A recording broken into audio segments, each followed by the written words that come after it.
how unfluky it was. Yeah. Dominated the lines of scrimmage, elite quarterback play. All the elite weapons that I kept hearing about that I didn't buy into were, well, I was wrong. Yeah. So, yeah, man, it was truly an announcement. And everybody would say, oh, like, I know on this show especially because we got a lot of listeners that aren't going to buy in, and they're going to say, oh, whatever, man, it's still Texas. They'll still drop the ball. Maybe, but again, the sustainable look of the film makes me think that that's not going to happen. Like, I think they're going to be playoff relevant throughout the season, right? Yeah. I can see maybe tripping up once. I think it's hard-pressed for the rest of the schedule to see them losing twice. I was pretty critical of Alabama coming into the year, too. Like, I watched that tape, too, and Texas was the aggressor. They were the more physical and the more athletic team. Think about when would we have ever said that maybe athletic, maybe some of the years, maybe, probably not. Certainly not physical, though. And Alabama had so many question marks coming into the year, and everybody just hand-waved them. And I understand because of what they've done and who they've been, but you can't replace who they were trying to replace with who they were replacing them with and expect to be the same team. It wasn't. The roster is not the same. And Texas went out there and exposed a roster that doesn't have the same Jimmys and Joes. Yeah, and so and we talked about this, man. We talked about this at length, but it's still one of those things where, you know, we always talk about how, like, it's so hard to change people's minds, right, about what a team, what a program is. And the joke example that I always go back to is, like, for whatever reason, I think the Seattle Seahawks will always be imprinted on my head as being the Legion of Boom. Yep. So, like, even when the defense was awful for the last few years, I was still thinking, like, that's a good defense. Like, hell yeah, right?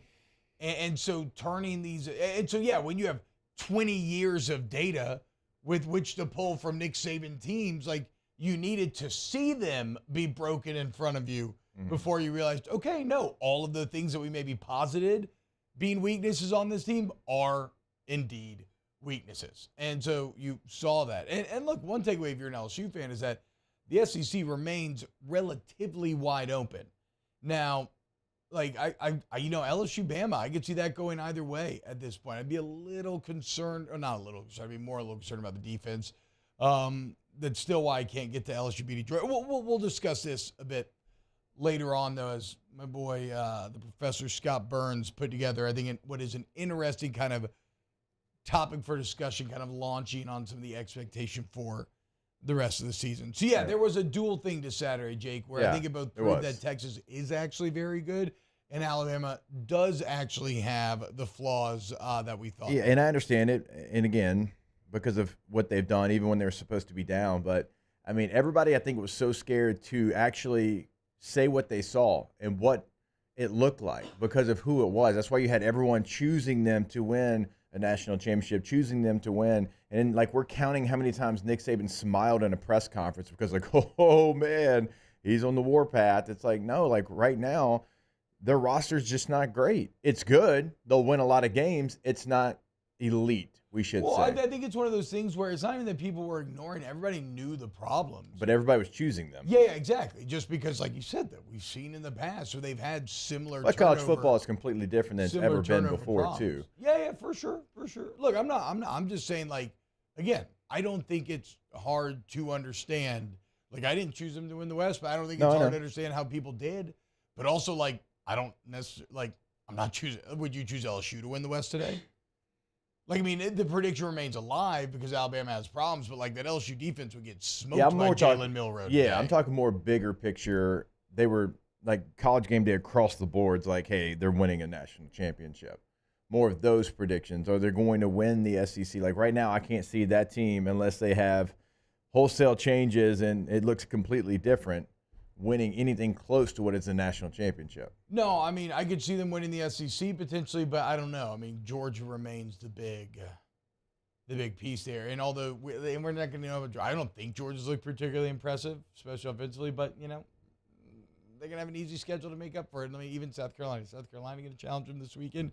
The Georgia defensive line should dominate the South Carolina offensive line, right? Like, and again, I would feel a million times better. I would feel significantly better about LSU had the defense not came out and looked, you know, kind of hapless at times in that Grambling game and looked so lost through 2 weeks. Like, as bad as Alabama's offense may have looked under Jalen Milroe the other night, you as LSU today do not feel very well suited. And you have time for improvement as well, right? Same way Georgia's offense did, everything I just said.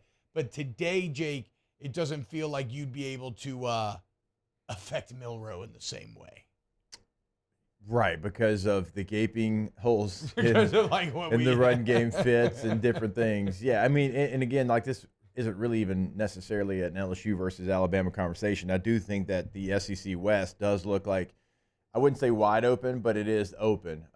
Texas A&M, a lot of issues. Yeah. Auburn going out west, a lot of issues, although they get a victory there. Ole Miss, the 17-point win against Tulane, not really a 17-point win. I mean, when you watch that game, it was a 7-point game. They make an incredible field goal, then they get the turnover there at the very end. But still, I mean, it's a good win. There's no Pratt for Tulane. And it's a good win, but it's not going to make me think they're going to win the West. Exactly. Arkansas really struggled with Kent State to pull away at all after Kent State got embarrassed in week number 1. So it feels open. Again, I'm not going to say wide open because I think the teams at the bottom really don't have an opportunity. No. Now, Mississippi State sitting here, they beat Arizona at home. So you still have everything right there in front of you. Now you got to get those issues fixed. But after you lost to Florida State in week number 1, you certainly didn't think that the West would look like it does after 2 weeks. I think you have an offense at LSU capable of winning an SEC championship. I don't know that I think you have a defense yet. But you have some talent there. Like Mason Smith should get better with another week on task. Like Harold Perkins eventually has to find some way of impacting the game consistently. We'll wait and see. It is kind of fun though. Because like we mentioned yesterday, we mentioned it real quick at the end of the hour, the same thing that is kind of taken away some of Alabama's dominance, right? This kind of leaching of some of the depth of the roster where these former 4- and 5-star guys are like, okay, I'll go play at, I don't know. Syracuse. Random. Yes, thank you. Exactly, right? I'll go play here because I'm actually going to play, and they're all. So that same thing has actually led to a much more fun college football landscape. Like another thing I was wrong on. I thought this would immediately lead to a consolidation of power. And we'll see if at the tip top that remains true. But across the Power 5, and maybe this is just bad timing because it's like a year where the SEC doesn't have quarterbacks. Like, I don't know, right? This still is a relatively small sample size. But this year, it feels like it's just kind of made the Power 5 better as a whole. Now, I know the Group of 5 is kind of getting screwed over here because they're getting a lot of their talent leached upwards. Yeah. That's why you only see one of those teams ranked. Yes, but then a lot of the big teams that I expected to amass more and more have seen their leach downward a little bit. Yep. So you have this dual funnel effect that's kind of spreading out the middle, and so you have an SEC that's getting its ass kicked. Yeah. When it's going out of conference. I mean, look at the whole conference. We just went to the West. Nobody's particularly impressive. You go to the East. Sure, there's Georgia, and they'll be Georgia until they're not. But, again, I don't think the offense look great. They definitely look beatable. Kentucky struggled with Eastern Kentucky. Kentucky doesn't look that good. Tennessee didn't pull away from Austin Peay until late. Bro, Tennessee was lucky to be winning that game at halftime. Yes. Vanderbilt got housed by Wake Forest. Florida, awful. Yeah, Florida's a joke. South Carolina got beat up by UNC. Who then later lost to App State. They won, but it was close overtime. Wait, UNC beat up? Oh, they ended up coming back? Yeah, they ended up winning. Okay, my bad. But still, went to overtime with Appalachian State at home. So, yeah, I agree with you. And that's so wide ass. It feels like 2007 a little bit in here, boys. Kind of fun. It does. And there's no quarterback at Ohio State. Yeah. Now Michigan looks good. Michigan looks good. Michigan, Florida State, really, really good. There's eight teams from a conference that's not going to exist next year ranked in the top 25. Eight. Pac-12 teams ranked in the top 25. So that's where we're at right now. Real. But to your point about the top end guys in the transfer portal era, well, they're still recruiting at the highest level. So they're bringing in 25 4- and 5-star guys every single year. Right. And so all of those players are sitting there and they want to play, and they don't do a deep dive into the transfer portal either. And so their rosters are taking a massive hit. If you're one of these schools that doesn't want to get 10 players out of the portal, but you're losing 12 players because those highly rated high school players no longer have to sit and wait their turn. They want to go and play for Kansas They're not going to sit there and wait and sit behind whoever for 3 years, 2 years, whatever it might be. But they're still recruiting at that same level. So every year, 25 more, 25 more, 25 more, but they're losing 12, 13, 14 players in the portal. So the back end of that roster, where if you have, a nickel go down, it's like, man, that second nickel used to be a 5-star guy that was going to be our nickel next year. And now it's a guy from, maybe he's a smaller school, or maybe it's really, honestly, in these cases. Or it's just one of those 4 or 5 stars that sucks. Yes. Right? Like one of the ones who isn't good, because that happens all the time as well. Yeah. It's just that normally if you get 3, 4, or 5 stars, 2 will be good, right? Yeah. Like one will play, one can be a backup, and then you have one multiple guy to is just choose a from. bust. And You got 3 in the that guy's a room. bust. And now, you don't have that ability. So I think we are starting to see it kind of even itself out a little bit. It's kind of fun, man. Kind of love it. It sounds weird. And again, to be clear, although I was cheering for Alabama, I have an overabundance of pride, and I'm glad that God used this to teach me a hard lesson about pride and ego. No coincidence that later on I'm listening to the new John Baptiste album, and there's this entire part that's not even a song, it's a clip of somebody talking about, I think when it comes to ego, you have to learn to control your ego. You have to learn to get your ego to serve you rather than it serve it. Me cheering for Alabama was definitely the latter there. But, I don't hate Texas. I hate Alabama. So it's kind of interesting to look up and you see, like we said, Michigan, Texas, and Florida State. Yeah. As maybe, what am I, a kid again? And Notre Dame looks really good. Yeah, Notre Dame. Like, what? Okay, dude. I can kind of get behind that. If we're talking national college football, for sure. Yeah, and I know we're going to talk top 25 later on in the show and biggest movers and shakers and all of that. We could do it next because we weren't just started, but we're kind of, we're already coming here. up next on OTB, we break down the top 25. There you go. Hey, remember, keep it locked, youtube.com/1045 ESPN. See you on the other side. Off the Bench with Hester and T-Bob. ESPN Baton Rouge, New Orleans, Alexandria, and 1130 The Tiger. All-Star Toyota of Baton Rouge, All-Star Toyota of BatonRouge.com, man. Go there today. Check out what they can offer you. Incredible deals always going on over there at All-Star Toyota. Whether you're looking to rent, buy, maybe brand new vehicle, Toyota certified used vehicle, you need to lease. The answer is there for you at All-Star, where they have the best selection. They're constantly getting new cars on the lot. You can test drive. You can custom order right there on the website. You can custom order through the sales staff if you go in. And it is the people that make the difference. A true family atmosphere over there at All-Star. And it doesn't matter where you're hanging out with the sales staff, service staff, rental staff, anything. So any vehicular needs that you and your family have, you want to go to All-Star Toyota of Baton Rouge. Yeah, go to allstartoyotabatonrouge.com, click on Rent a Toyota. It's right there on the banner of the homepage, and then you reserve that vehicle, and everything is available. Full fleet is available, allstartoyotabatonrouge.com. Our listeners fire off their opinions on the jimsfirearms.net hotline at 499-1045. Keep listening for your next chance to shoot us your thoughts with the jimsfirearms.net hotline on 1045 ESPN Baton Rouge. Bayou Chrysler Dodge Jeep Ram has $12,000 off MSRP or 2.9% for 72 months on all new 23 Ram 1500 trucks in stock. All with Bayou's 1 million mile warranty. The crew at Bayou Automotive is going to do right by you. When is a taco more than just a taco? When it's Government Taco. Voted best tacos 3 years in a row by 225 Magazine, Government Taco puts the most delicious spin on tacos the capital area has ever seen. With creative combinations like the Magna Carrot, the Filibuster, or the Steak of the Union. Plus perfect tortilla chips paired with the best salsa and queso you've ever had. And happy hour every day from 3 to 6 p.m. and all day on Thursday. Government Taco, 5621 Government Street.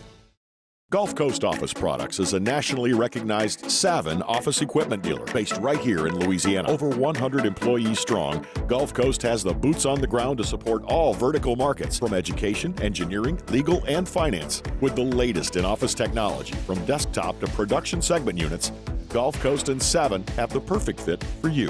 Call 225-756-2644. That's 756-2644 for Gulf Coast Office Products. I've been doing business with Luba for 25 years. They're dependable, trustworthy. It's just the attention to detail with our clients. Our folks have years and years of experience. They're highly trained professionals, but many companies have that asset. What I'd like to think makes Luba a bit different is that we use those talents in a way that truly is dedicated to serving the needs of the folks who depend on us. Hello, Samantha, dear, I hope you're feeling fine. And it won't be long until I'm with you all the time. But until then, I spend my money up and down on my last dime. Call in Baton Rouge.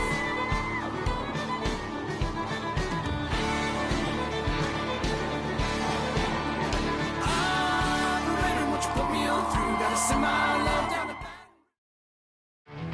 There it is, the extra mile, on the border of expected and extraordinary for those willing to go further, like vans customized for work or play, with safety and tech to keep you connected, supported by a 5-star sales, service, and finance team, and backed by the 1-star you know.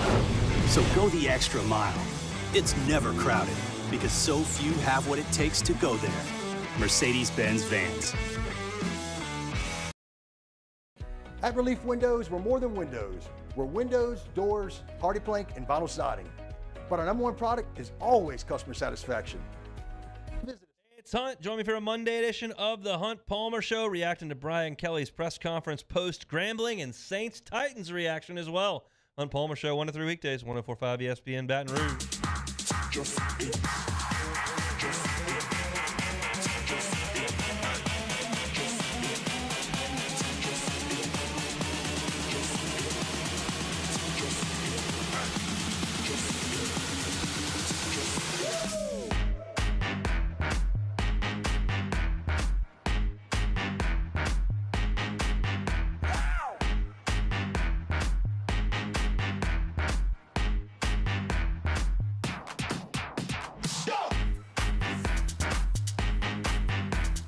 All-Star Toyota presents Off the Bench with Hester and T-Bob. ESPN Baton Rouge, New Orleans, Alexandria, and 1130 The Tiger. Yo, what's going on, y'all? We're back to OTB. My bad, y'all. I haven't even brought up chat yet. Has anything interesting been said? Anything that anybody thinks is worth reading quite yet? I haven't seen a lot of Aaron Rodgers talk to begin the day. Oh, okay. I mean, and we'll certainly get there.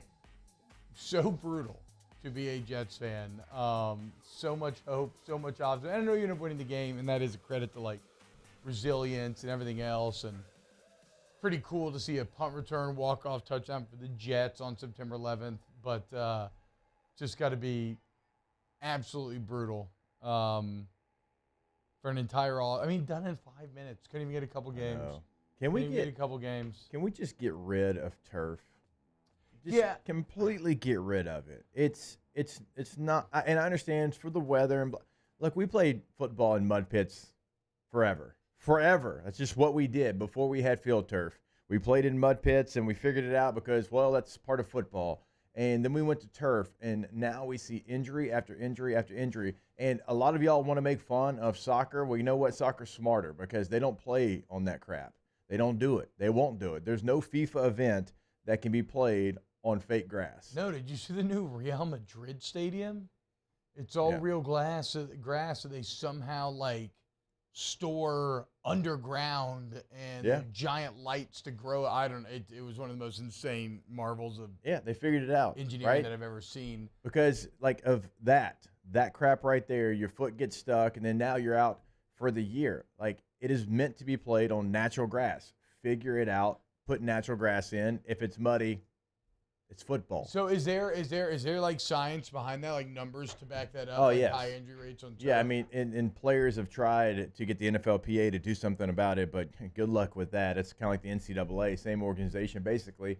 And so nothing's going to happen. They're going to continue to have these turf fields, and you're going to continue to have injuries like this. Yeah, I mean, you got so much money, man. Anybody can make it work. Like, you can figure it out. I don't care what climate you live in, what the deal is. You can figure out how to make it work. Okay, we can revisit the Jets in a little bit. Let's look at the new CFB Week 3 Top 25 as Georgia remains number 1 because, when you don't play anybody, you can't lose. Michigan checks in at number 2, which if you have not watched Michigan yet, I understand it. And let's be clear, okay, Michigan doesn't play anybody either. Okay, so they deserve crap as well, like Georgia does. Difference being, I don't know about Carson Beck still. I do know that I already thought J.J. McCarthy had a chance to show massive improvement, and he's looked way better against these bad teams than he even did last year, right? So Michigan maybe as complete, if not more complete, than Georgia. Florida State 3, Texas 4, and USC checking in at 5. It's a bit of the USC thing to me is interesting because that is a bit of pole position, kind of like Georgia, right? Yeah. Because because in qualifying you've started up at the front of the pack, you haven't lost any spots yet. But like, if you look at the Pac-12 right now, I don't think anybody's feeling good about USC running that table. No, I mean this would not be my top 25. I'd probably go Michigan, Florida State, Georgia, Texas, Washington. Yeah, I could get behind that. A quick glance at it. Like, there's just – and I get it. They're back-to-back national champs, and obviously a ton of respect for what they've done there at UGA. But, like, 55 people think that they're the best team in the country right now after what they've seen. Like, that's kind of always my problem with polls is they've played nobody, haven't looked great doing so. No. So, like, them getting 55 first-place votes, it's always kind of like, okay, well, I mean, how serious are we going to take these? Michigan gets 2, Florida State gets 3, Texas gets 2. And over in the coaches poll, the SID poll, coaches get 64 first-place votes. Michigan gets 1. Nobody else gets another. And, they finally fixed their error where they had Clemson 4 spots ahead of Duke. Now Duke jumps ahead of Clemson finally. So they did fix that error a week after the fact, so. Okay, so you got USC 5, then it's 6, Ohio State 7, Penn State. Ohio State's got a big one coming up week 4 against Notre Dame, where does Notre Dame 9. check in here? 8, Washington, 9, Notre Dame, and number 10, Alabama. You like LSU. I understand Alabama not falling too far, given that, you lose to a team that is now in the top 4. I didn't watch Penn State this last week. How did they just had played some small school and just destroyed them, correct? I think it was like they played Delaware. To like 7 or something. They'll be at Illinois this week, so we might learn a little bit more there. Look, I think Aller looked good week 1. Kyle McCord and Ohio State look like they may have problems, so very interested to see if Penn State can finally overcome one of the other big 2 in the Big Ten there. And then, like you said, Washington arguably looking stronger than USC thus far this season. And USC is about to hit some of their tougher games in their schedule. Now, it's going to be sooner than we thought because they've got Colorado on the road in 2 weeks. Yeah. Think about that. Like, that's going to – I mean, they're going to have game day and big new kick on that one as well. I will say that, yeah, I mean, actually, yes. Right, probably. Just stay here. Just stay in Boulder. But I would say it is kind of shocking how already, even though I know they're not as rawly talented, how much more better disciplined Colorado's defense is in terms of how they execute, how they fly to the ball, the tenacity that they play with, their tackling. Again, they're not like they're not overwhelming from a physical standpoint. On the back end, they are really good, right? But like that front seven's not overwhelming from a physical standpoint. But unlike USC defense, especially last year, which wasn't either, they do execute. They know where to be. They play hard. They tackle well. And that's a huge mark against Alex Grinch.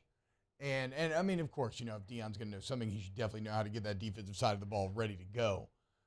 So, yeah, that game. Now, actually, we'll get to Colorado because you look at Colorado's schedule, and it is shockingly brutal, especially on this week's AP rankings because there's so many Pac-12 teams in the top 25. Yeah, and that's why we were talking about, like, before we knew who they were, and we're like, this is the great unknown. We have no idea what this is going to look like. You laid it out the first couple of games. You're like, oh, man, those are going to be pretty tough. And then it's like, okay, Colorado State, you'll be good there. But then we got to the Oregon and USC back-to-back, Oregon on the road, And then Go through them all right now. Count up the ranked teams left. You got Colorado's schedule brought up? Yeah, I got Count it right up the now. ranked So teams you have left Colorado in State this week, but then you have at number 13 Oregon. Yeah. You versus number 5 USC. Yeah. At Arizona State, Stanford, but then at number 24 UCLA. You're at home against number 16 Oregon State. You're at home against Arizona. You're on the road against 23rd Washington State. Then you're on the road at number 12 Utah. 6 ranked games left. And that's pretty much going to be everybody in the Pac-12. Actually, but still, just a crazy time. All right, so that's 6. How many, like off the top of your head, how many do you think LSU would have left? I mean, definitely Alabama. Just quick answer. Quick answer. Mario, Taylor. 2. Quick answer. 3. I'm saying Alabama. Ranked Ole Miss. teams? Yeah. 2. 2, right? Alabama, Ole Miss. They've got Alabama, Ole Miss. That's the only 2 ranked teams left on LSU's schedule. I love to see it. Right? So 6 for Colorado, 2 for LSU. And it's to change every week. UCLA's 24, Washington State's 23. They'll beat up on each other. But Shout still, out at Washington this State, point, good, 2 years in a very row. good team. Who's their why am I blanking? Who's their coach? Jake, oh my gosh. Starts with a D. Dickert? Am I Dickert? wrong? Is he another one of those kind of guys that had a ton of success on the lower levels of college football? Is he in the Kalen DeBoer, Lance Leipold vein? I thought he was. Ooh, I got it could be right. wrong, Ooh, though. I was nervous there for a Jake second. Dicker? Yeah, I Dickert. don't recognize the name at all. That's not who I thought it was. So he was, yeah. I mean, he was never a head coach, but he was at North Dakota State. Then he was an assistant at South Dakota. Then he went to Southeast Missouri State. Then he went to South Dakota State as an assistant, and he has never been a head coach. Oh wow! Okay, outside, well, I mean, he got his, very, very, very beginning start where he played Wisconsin Stevens Point. Okay. Noted power. Shout out. But no, he's never been a head coach until now. But he's been at all those lower levels as an assistant. Well, he's got a grit, that's for sure. So Tennessee checking in at 11, Utah 12, Oregon 13, LSU 14. Saw some complaining about LSU yesterday in the chat. Like, bro, the last thing an LSU football fan needs to be worried about now is where you're ranked. All an LSU football fan needs to be worried about is how do you get Harold Perkins to affect an offense, and like how do you defend the run? Like how do you go against a basic zone? You got Kansas State 15, Oregon State 16, Ole Miss 17, Colorado 18, Oklahoma 19. Who Oklahoma kind of a step back, I'd say, last week. I didn't watch the game. Which one? But Oklahoma? the final score of Oklahoma SMU, I think it was like 28-11. Yeah. I mean, after winning the first game like 80-something to 3. Yeah, they won 73-0 against Arkansas State. Yeah. If you're trying to pump sunshine for Oklahoma, it's 2 games. You've only given up 11 points, and you had a defense that was 125th in the country last year. That is true. And that's the one thing we needed to see out of Venables was like, okay, you're supposed to be the defensive guy. I want them to be undefeated whenever they go to Dallas. I'm going to be covering that game, and I want all the juice around that game. And, a game like that, I mean, speaking of, like, when we were growing up and the teams that we see here at the top, like Texas, Oklahoma, and Dallas, when they were both undefeated, a lot of that time was always fantastic. Teddy Lehman and Chris Sims and Roy Williams and for sure, all these names that go back and back. Ricky Williams there for a little bit. And then to doing their best basketball impression, you got UNC and Duke at 2021, Miami 22, Washington State 23, UCLA 24, and Iowa cracking the top 25 at 25. Surprised Iowa's so far down though. At 25. But still, Iowa now ranked, as they should be. It's a damn good team, even if their offense is funny that 25 is where they're at. It's a special number for them this year. Yeah, that's true. It's true. 25. They've fallen short just twice. 2 out of 2. Surely they have like a small school coming up at some point that I think they just lean on and rack up like 40. I think they do this week. Western Michigan. There you go. Come on, Iowa. This is Brian Prince. This is your chance, dude. You got to get some we cushion. Need at least like 34 to 35 this week, okay? Defense, help out Brian. All right. There you go. Your new AP top 25. I mean, look, no real problems, but it does give you a snapshot of what we were just talking about, the democratization of college football, how much fun it is that the SEC only has 3 teams in here. Oh, wait, no, they have more, but you left on LSU schedule. Whatever. The SEC is what, 4? Ranked teams? Yeah, I think it's 4. I think it's Alabama, Georgia, Ole Miss, LSU, right? And then Tennessee. So 5 Tennessee. compared to like 8 for the Pac-12. That's awesome. Or 6, however many it is. When we get back, let's talk a little New Orleans Saints here on Off the Bench. Off the Bench with Hester and T-Bob. In times of need, get a full list of phone numbers, websites, and other important emergency information on the Demco Stormwatch page at 1045ESPN.com. Bayou Ford is taking $10,000 off MSRP on select new 23 Ford F-150 trucks. And all new Bayou Ford vehicles come with a 1 million mile warranty. The crew at Bayou Ford is going to do right by you. The world's leaders in obesity research, obesity medicine, and obesity science are right here. We're doing something that no one's ever done or trying to answer a question that no one's ever asked before. Pennington is a real jewel when it comes to research. We are finding the solutions to the world's worst chronic disease, which is obesity. Louisiana needs Pennington Biomedical. Gulf Coast Bank and Trust is giving our customers the power to bank anywhere, anytime during this challenging event. And we're right there with you. Our mobile banking app is a smart way to manage your money and time. Gulf Coast Bank and Trust, the bank that cares about you. Officially, it's a fridge full of beer. Unofficially, it's free AC. Coors Light, the official beer of everything unofficial. Dylan Cruz here to tell you about Six Rings Baseball and Softball Camp. If you live on the North Shore and play ball, go to Six Rings Camps with former LSU assistant coach Dan Canaveri. His knowledge is second to none, and your child will improve and have fun doing it. Camps were held at Coquille Park and Six Rings Academy in Covington with 4 sessions over the summer. Full day and morning only sessions are available from ages 7 to 13. Go to sixringsbaseball.com or call 985-206-9096. Learn the game to love the game. Scoocha, fall in the air. Fall is right around the corner, which means fall fishing is, which means it's time for you to take your boat to the next level with front-to-back boat service in a bunch of different ways. You want a custom stair job, you can have a ton of fun out there on the water. They can do that. What about a spot lock trolling motor? So you stay right where you need to in casting lines. Or sonar that's let you see the fish under the water before you cast. All of your maintenance needs as well. For 38 years, they've been at it and will continue to do so. The Sherman family of front-to-back boat service. Running Boards Marketing can help you get their attention. Imagine your brand's message on a giant LED billboard truck that can't be skipped and is nearly impossible to ignore.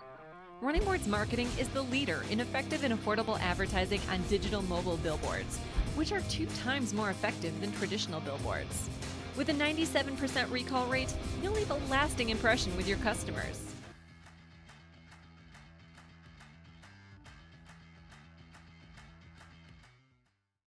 Gulf Coast Office Products is a nationally recognized Saban office equipment dealer based right here in Louisiana. Over 100 employees strong, Gulf Coast has the boots on the ground to support all vertical markets from education, engineering, legal, and finance. With the latest in office technology from desktop to production segment units, Gulf Coast and Saban have the perfect fit for you. Call 225-756-2644. That's 756-2644 for Gulf Coast Office Products.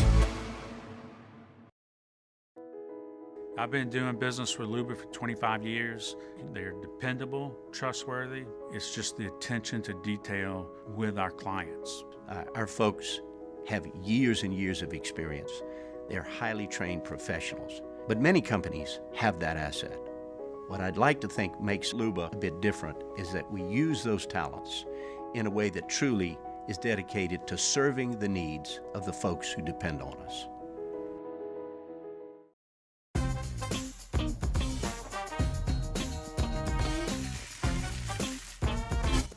Moscona inviting you to join us for Tuesday's AFR, powered by Sunshine, your hometown John Deere dealer in Louisiana. Sean Salisbury joins us. We'll turn the page, start previewing LSU, Mississippi State.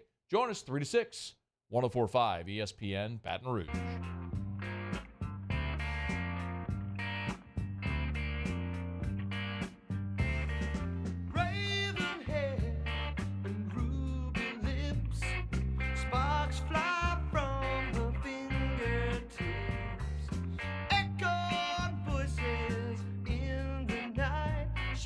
Restless spirit.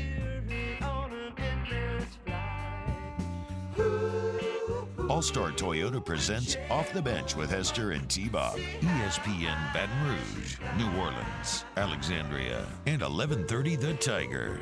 It's a common denominator. What's going on, y'all? Welcome back to OTB. T-Bob, Jake, Mar, Taylor hanging out with you here in the studio, man. I want to talk New Orleans Saints here.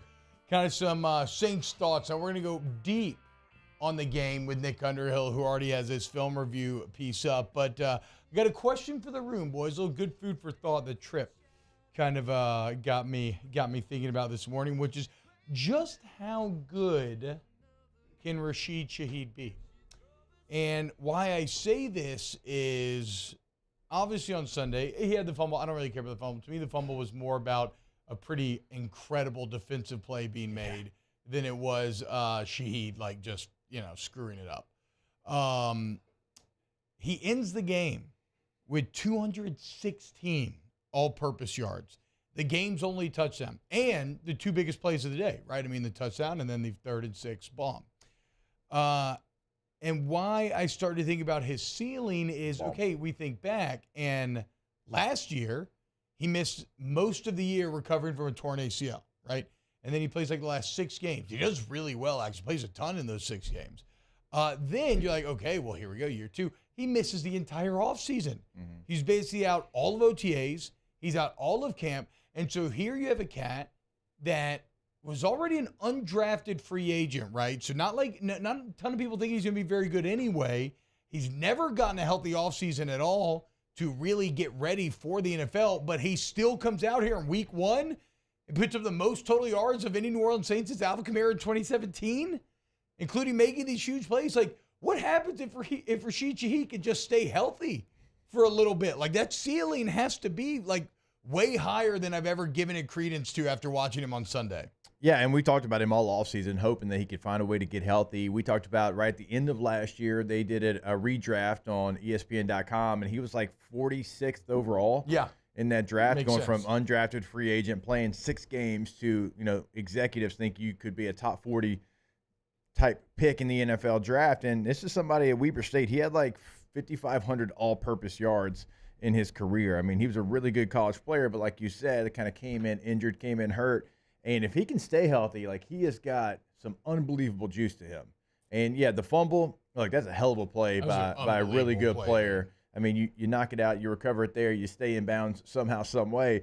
But this is the type of player that can really unlock your offense, because you love what you saw from Mike Thomas, 50-plus plays, was very efficient. Obviously, Olave had another big day. Yeah. And if you can have a player like this where you can be creative with, he can certainly, like, when we say take the top off the defense, that doesn't only apply to when you're getting the ball, right? Think about this. And I try to explain this to the teams that I coach. Like, when I call a play and it's got 2 go routes with something coming underneath it, you're not getting the ball in the go route, but you're affecting the play as much as anybody out there. So when you have a player like that can terrify any kind of DB, because what are they doing? Well, he's faster than me. I got to get out of here. Well, it opens up everything underneath for Michael Thomas. Chris Olave can be either one of those equations, Jawan Johnson. So, like, just having him on the field is going to affect the defense. So that is some of the good. The bad would be, our fear for this game. The potential Achilles heel that you thought the New Orleans Saints maybe have would be that offensive line. Aaron Rodgers. It was on purpose. Too soon. But the potential Achilles, we still don't know on Aaron. It's the same deal. We said the limiting factor could maybe be the offensive line. And unfortunately, one game would leave more than a little to be desired. I mean, it was awful. Nick Underhill has it charted as Derek Carr being pressured on half of his dropbacks. Right. So a coin flip every single time Derek Carr went to throw the ball as to whether or not he was going to be pressured. Sacked 4 times, hit 8 times. Actually, within that context, a final stat line at 23 of 33 for 305, a touchdown and pick is actually not that bad, right? It's better than maybe it would read just off the rip. Ryan Ramchick's the only one that basically played well. Trevor Penning giving up 7 pressures alone. So, love what you saw to the weapons. Love what you saw to Derek Carr. We'll get to the defense in a second. But still, massive question marks heading into week 2 for the offensive line. There's No doubt about it. I mean, when you start talking about numbers like you're talking about, you're lucky you have a veteran quarterback that knows how to get the ball out of his hands fast. Because if you would have had a young quarterback or rookie quarterback, you're taking probably 4 more sacks than you actually had in the game. Now, how can you affect it? How can you fix it? Oof, I hate keeping people in to try to fix it. T-Bob and I and Flynn have talked about that for years. Don't just start adding people to the mix to try to fix it and have extra blockers in there. You just got to now find ways to get guys out on routes that are a little bit quicker. You can help. I'm okay with you helping. Yes. Like, hey, back before you get out, help Penning. Hey, Foster, before you get out, give a little hand presence to Trevor Penning right now. But and they did more of that in the second half. And that's my problem with the LSU side of that conversation is it's not just a quick help and get out. Yeah. It's just, no, we're going to waste this player just standing there. Like, at least in the NFL, I have trust that they're not going to just have somebody airplane arming, scanning, looking for somebody to leak through. Right. Like, there will be intentionality behind the pass. Like you said, maybe on the way out, it will slow down the route. It does make it less effective, but on the way out, give a shoulder so Penny can play more to the inside, knowing that he's got a little outside help coming. Sometimes it can just be by your body presence as well. Yeah, T. I mean, you know that. Like, some offensive linemen, they don't actually want you to touch the rusher. Well, if you hit him too hard, you can throw hit him him too across hard, their face. and then you get beat inside, which is like the biggest no-no out there. When I played with Jeremy Clary in San Diego, he didn't want me to actually chip the edge rusher. He wanted me to give body presence and then kind of avoid him last minute so he could get his hands on him. Now, Marcus McNeil, he's like, Hess, like, give him a rib shot. Like, he wanted you to, like, try to hurt the edge rusher. So everybody's a little bit different. You have to learn your teammates, know who it is, and that's on you as a running back or a tight end to kind of know in the situation which one likes which. I mean, it's not that hard. One guy likes this, the other guy likes that. So everybody's a little bit different, but you can help either way. Like, whatever it is, just help slow that rusher down until that player gets more confident. And for Trevor Penning, like, this is still new to him. Yes. I mean, he does not have a lot of action in the NFL preseason or regular season. No. Or major college football. Or major college football. He played Northern Illinois. Like, this is a massive We fell in step love up. with him at the Senior Bowl, but that was 1 week of practice. So he's still got a long way to go, and you have to go out there, and he's going to be the left tackle. And look, I mean, unless they made a move to move Hurst out there, I don't think that's going to happen. He's going to be out there, and it's got to go up 3 notches if they want to get to where they want to, which is the playoffs. When we get back, more Saints talk. Keep it locked. Off the Bench with Hester and T-Bob. Go to Community Steel Co. over there in Gonzales. All of your local steel needs. You need purlin, tubing, steel buildings built right there on site. It's all there for you, like I said. And local is what I want to highlight because you are the one that reaps the benefits, okay? You're not getting a ton of middlemen in the process so that the end product is jacked up at a way higher price, right? That's why they're able to sell at prices that are actually making the old heads, the old out-of-town steel boys who have been ripping you off for years a little upset. So what are you waiting for? Call 225-647-2020. That's 647-2020, Community Steel Co. You go to that website today. You can find that location there in Gonzales, that website, communitysteelco.com. And you can always come in, check out the shop. But like T-Bob said, local people answering the phone, 225-647-2020. Our listeners fire off their opinions on the jimsfirearms.net hotline at 499-1045. Keep listening for your next chance to shoot us your thoughts with the jimsfirearms.net hotline on 1045 ESPN Baton Rouge. Follow us on Twitter at 1045ESPN to cast your vote in the Citizens Bank and Trust Poll of the Day. Vote daily inside Off the Bench, live at lunch, Hunt Palmer. And after further review, Citizens Bank and Trust brings you the Poll of the Day via Twitter at 1045ESPN. When is a taco more than just a taco? When it's Government Taco. Voted best tacos 3 years in a row by 225 Magazine, Government Taco puts the most delicious spin on tacos the capital area has ever seen. With creative combinations like the Magna Carrot, the Filibuster, or the Steak of the Union. Plus perfect tortilla chips paired with the best salsa and queso you've ever had. And happy hour every day from 3 to 6 p.m. and all day on Thursday. Government Taco, 5621 Government Street.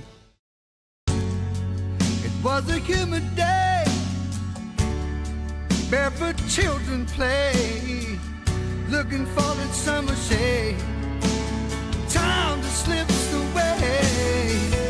Oh, Louisiana, some kind of hold on me. Like cypress stumps, your roots are planted deep inside of me.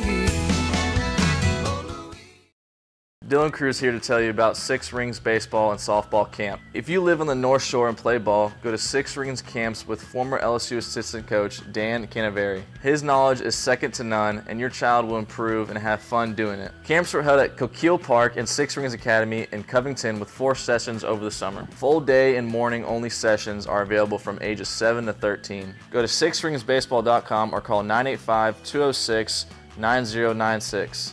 Learn the game to love the game. Scooncha, fall in the air. Fall is right around the corner, which means fall fishing is, which means it's time for you to take your boat to the next level with front-to-back boat service in a bunch of different ways. You want a custom stair job, you can have a ton of fun out there on the water. They can do that. What about a spot lock trolling motor? So you stay right where you need to in casting lines. Or sonar that's let you see the fish under the water before you cast. All of your maintenance needs as well. For 38 years, they've been at it and will continue to do so. The Sherman family of front-to-back boat service. Running Boards Marketing can help you get their attention. Imagine your brand's message on a giant LED billboard truck that can't be skipped and is nearly impossible to ignore. Running Boards Marketing is the leader in effective and affordable advertising on digital mobile billboards, which are 2 times more effective than traditional billboards. With a 97% recall rate, you'll leave a lasting impression with your customers.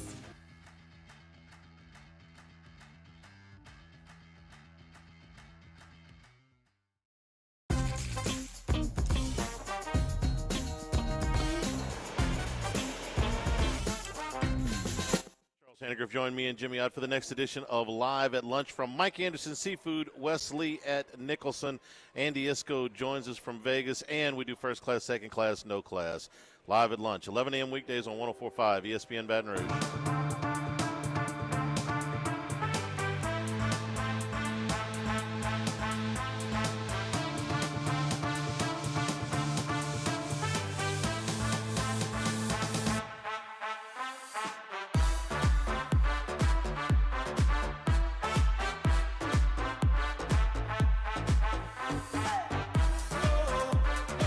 All-Star Toyota presents Off the Bench with Hester and T-Bob. ESPN Baton Rouge, New Orleans, Alexandria, and 1130 The Tiger. Yo, what's going on, yo? Welcome back to OTB. Kind of finishing up on some of our Saints talk here. So the offensive line definitely has to be better. We do have an update on Peyton Turner. He is going to have surgery. That is confirmed. It's a similar injury to what Trevor Penny went through last year. Turf toe. I know what the obvious angle here is. I'm mad, and I understand that, but there's something to think about here. Trevor Penny came back in week 12. This is a Saints team that I think looks like they could be pretty damn good. Okay, for instance, how's this for a fun fact, boys? Saints just tied their franchise record. They've had 9 consecutive games holding the opponents under 20 points. Last time they did that was 1991 with the Dome Patrol.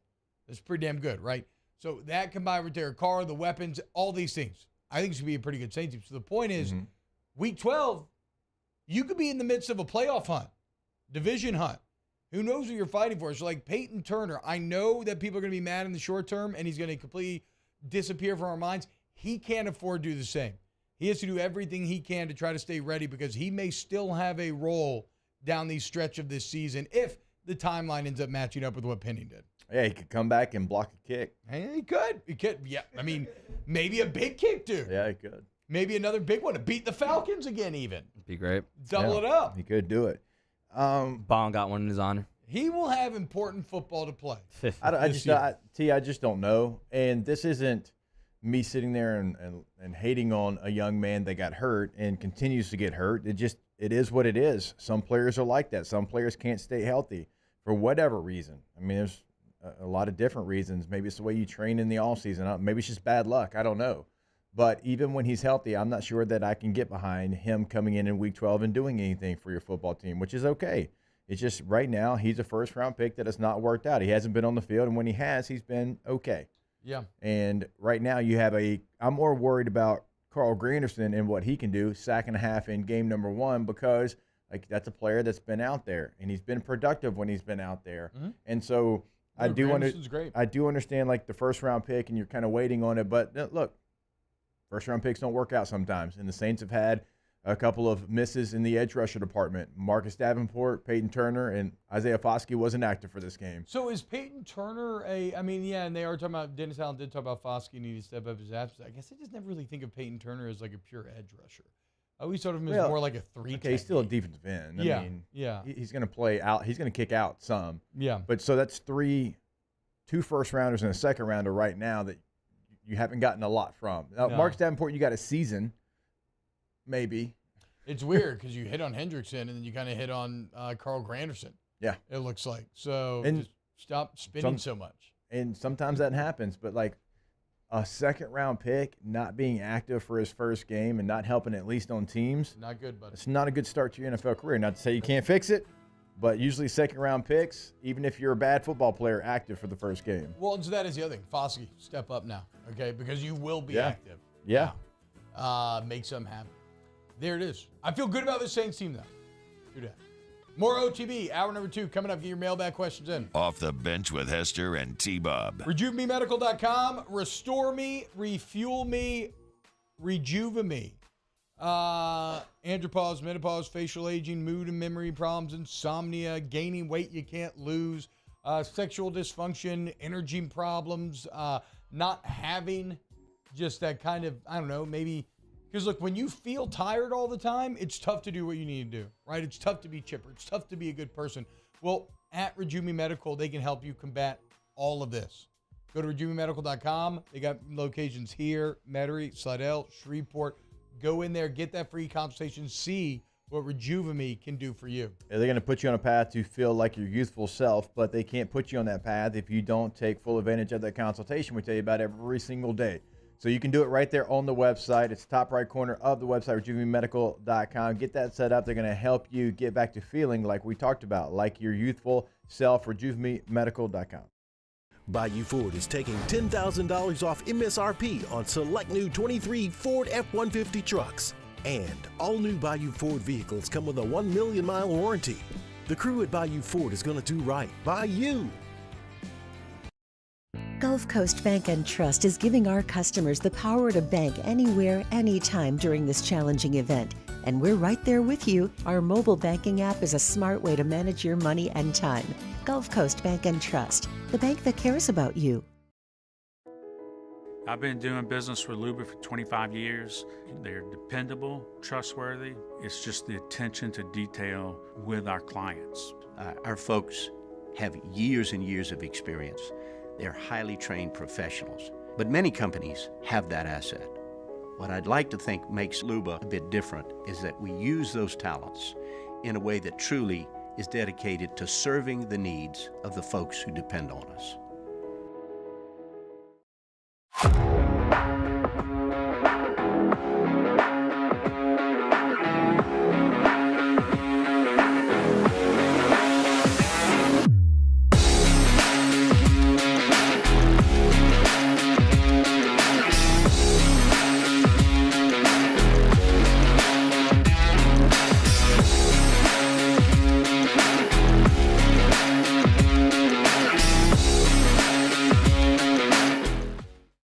When is a taco more than just a taco? When it's Government Taco. Voted best tacos 3 years in a row by 225 Magazine, Government Taco puts the most delicious spin on tacos the capital area has ever seen. With creative combinations like the Magna Carrot, the Filibuster, or the Steak of the Union. Plus perfect tortilla chips paired with the best salsa and queso you've ever had. And happy hour every day from 3 to 6 p.m. and all day on Thursday. Government Taco, 5621 Government Street.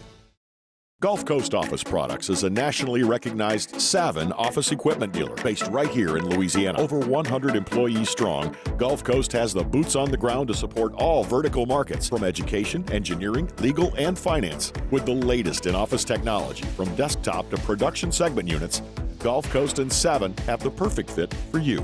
Call 225-756-2644. That's 756-2644 for Gulf Coast Office Products.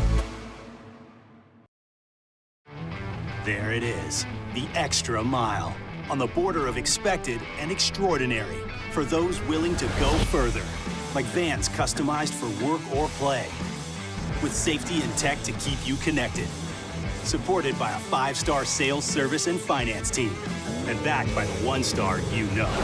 So go the extra mile. It's never crowded, because so few have what it takes to go there. Mercedes-Benz Vans.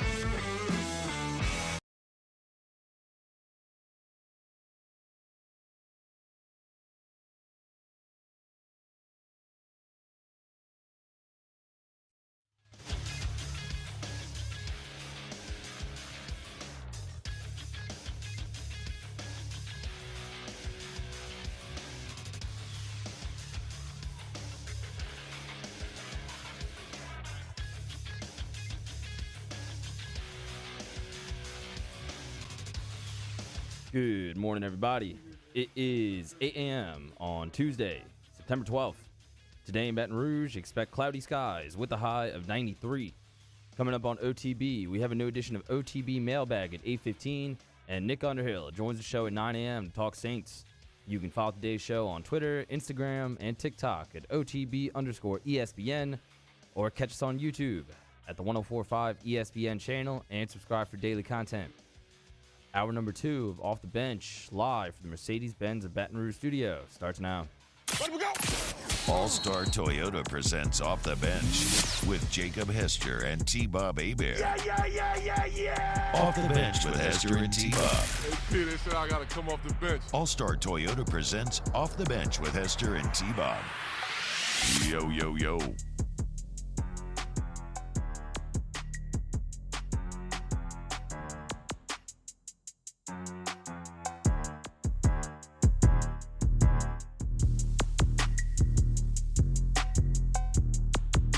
What's happening, y'all? Welcome back to OTB, hour number 2.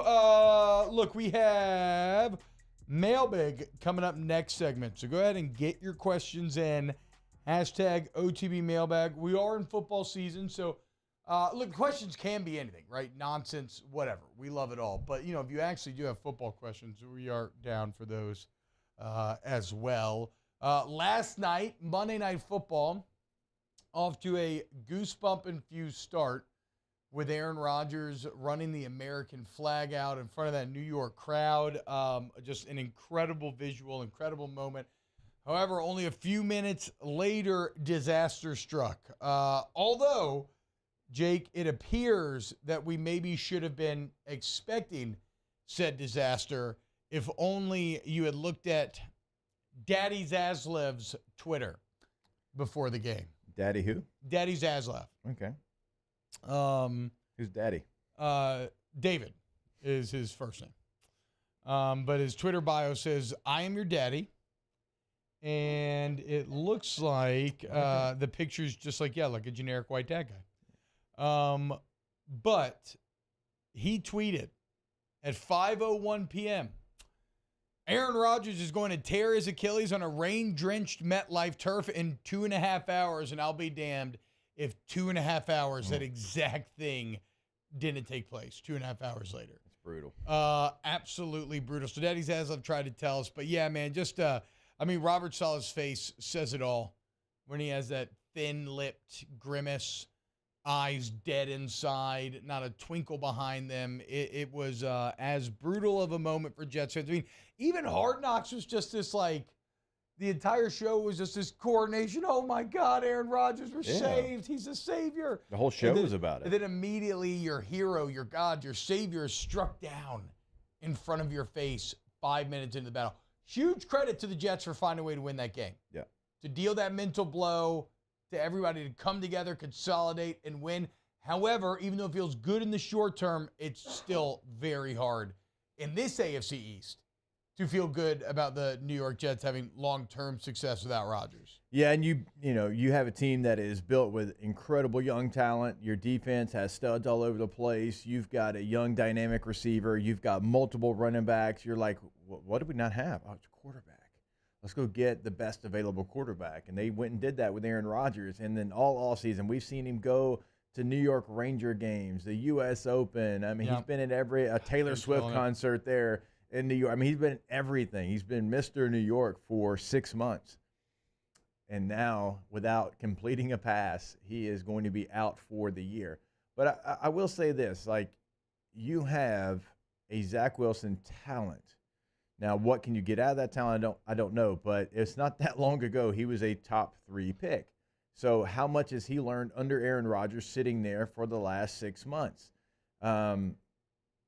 I don't think it's like, hey, we're not going to be in the conversation. I still think that they will have an opportunity to make the postseason. Now, yeah, they were last year, too. They were in the conversation. They were, and getting to a championship, that might be out for you. But you've got so much talent on that roster. I mean, hell, they won the game last night, right? That kind of gets lost in the fact that they lost Aaron Rodgers. They lost him before he completed a pass and still found a way to beat a really good Buffalo team in overtime. So they'll still win games. They'll be in the conversation. I just don't know that they can get to the top of the mountain without Aaron Rodgers. Yeah. Well, and again, that's why this is so devastating if you're a Jets fan, Jake, is because even if you are pretty good, 9-8, 10-7 even, like let's say you make the wild card, just the constant tease and refrain at the back of your mind is going to be, well, how good could we have been? Mm-hmm. If we'd had a guy who's won 1 million MVPs and one of the greatest quarterbacks of all time, how good? Like maybe we really were Super Bowl good, but we'll never actually know. Golly, brutal. Now I should say, I guess it's not guaranteed. It's an Achilles. I think it is. Basically, is yeah. I saw. Or is it officially official now? I saw Dr. Chow on Twitter, Twitter Doc, who's always, I mean, he's like a 95% hit rate. As soon as it happened, that's what he said it was. And then you're hearing more of that this morning. Robert Salah's like basically like, yeah, it's not good. I think that was actually his exact quote. It's not good. You can No, Salah's been saying, yes, he's been putting out there that he thinks it's an Achilles. You can kind of see it pop out like underneath the sock on the play, unfortunately. It just looked like maybe he was like walking on it, and I thought if you popped your Achilles, you couldn't walk on it at all. I mean, Kobe walked on his. Yeah. Okay. And Durant too, I think. Yeah, I guess so. Never mind. Durant might have. Yeah, I know Kobe did because he shot free throws. It was the thing where it's like you could walk on it. It's just like you couldn't bend your ankle well, so they're kind of like stiff walking type thing. Wow. Yeah. You ever seen the movie Hostel? Yeah. Ooh. When they cut that person's Achilles. Yeah, it's a bad one. Yeah, I remember that. People talking about the Jets defense. Jesse McCormick saying Quentin Williams is the new Aaron Donald. Yeah, look, again, that's the great tease here. I mean, look at the Garrett Wilson touchdown yesterday. It was unbelievable. Yeah. He basically became a defender. I mean, Trey White had incredible coverage. That's what I'm saying. No, it looked like if you didn't know which player was on offense, which player defense, you just watch the plays live, you would almost think that Wilson was the DB. Yeah. Because he kind of reaches around Trey White like he's going to break it up, but it's just to tip it to himself to somehow bring it back in. So again, team is awesome, but you're limited at the best position, the most important position in football, right? Like what was the entire take on Colorado, Nebraska last week? At the end of the day, it's Shaheed Sanders versus Jeff Sims. Yeah. And how did the game end up playing out? Shaheed Sanders versus Jeff Sims, right? And so like it's Aaron Rodgers versus Zach Wilson. But they got the dub. So good luck to them. And again, like against a really good football team, they got the dub. Yeah. And look, Josh Allen, for whatever reason, and that's why I'm in the minority. I can't put him like top 3 status because he has games and plays like this. And everybody has bad games, but when he gets in trouble, it's always the same way. Like, the hell with it. Somebody's down there somewhere. And that's how I want my quarterback to make mistakes. He just will rocket throw it. shots. He'll just throw it for no reason down the field in double coverage. And he had 4 turnovers last night, 3 picks and a fumble. And obviously that's what kept the Jets in the game, and they made the most of it. But Josh Allen just can't get rid of that one bad tendency that he has. Yeah, I I think Josh Allen's a top 5 QB, but top 5 maybe. But I'm talking about like top 3, like elite, like in the conversation. Like he's just. I think he's borderline there, but I mean I don't know. Week 1's weird, right? We saw Burrow look completely. Well, I'm just talking about in the totality of his career. Like this is the thing that has always held me back from putting him there in the top group. I mean that would be kind of an interesting. I wonder if you were to look up the ratings and the statistics today, who actually had the best week 1s at the quarterback position, right? I mean, Pat Mahomes lost, even though he was really good. His receivers kind of let him down. Burrow was awful. Allen awful. I don't think Geno Smith did much to follow up on his incredible year last year. I would say Tua Tagovailoa probably had the best week. Tua was great. But like even Mac Jones had a really good week and a loss. Surprisingly, even that game could not have started worse for the New England Patriots. Trevor Lawrence's turnover holds him back, but I mean he went 24 of 32, 245, 2 touchdowns. Lawrence is pretty good. He played well. Honestly, Brock Purdy played really good. Yeah. We talked about it yesterday. Like those 3 guys, they all put on a show. Brock Purdy is really good. Also, if you're good, that's probably would you agree with this, Jake? The 49ers probably the most quarterback friendly environment you could be in. In terms of like the pressure not be, I'm not taking away from Purdy. I'm not taking away because we've seen other guys go fail.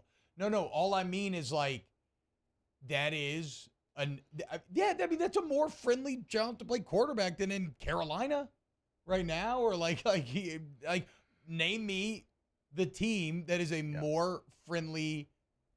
That's more friendly to quarterbacks right now. I understand what you're trying to get at, but like Trey Lance, who was a top 5 pick, could not succeed in that system. No doubt.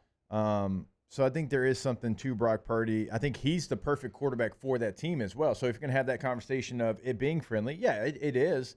But also he fits that system. Not every quarterback would fit that system. And so I actually think both of them work for each other. I mean, there's a couple of spots, and that's a different conversation. Like for the Miami Dolphins quarterback, it happens to be Tua Tagovailoa. Like, okay, well, that's a pretty quarterback-friendly system too. You've got Tyreek and Waddle there, and it's like, hey, we know that my guy can run faster than your guy. Well, and what's kind of the common denominator there, that Kyle Shanahan tree seems to know how to get the most out of their quarterbacks. They kind of feel ahead of the quarterbacking curve compared to the rest of the NFL in a lot of ways. I'm not taking away from Purdy. I'm just saying, dude, you're winning. You win by a million. Your defense is great. You got great weapons all over the field. You're put in good positions. And credit to Purdy. I mean, and where Brock also kind of stands out is like to be that young and to still have the awareness of like Pat P was talking trash. I attacked and defeated Pat P directly in his face, put a ball right over his shoulder. I like that speaks to one of those quarterbacks. That sort of awareness to me speaks to one of those quarterbacks that's going to be around for like 15 years. You were talking about how young he is. Like all offseason, they were like, oh, is it going to be Darnold? He's a veteran. Trey Lance has all the talent. And time again, Kyle Shanahan was like, Brock Purdy's a pro. He can run this offense. Yeah. He doesn't turn the ball over. I know what I'm getting. So it's like he's a young guy, but like you said, like he's playing like a savvy vet. Yeah, he feels old. That's for sure. So I guess Purdy top 5 in the league after week 1. Like I'd love to look at that. Next though. Let's get into a little OTB mailbag. Put your questions in the chat. I'm logging in. We'll get to them.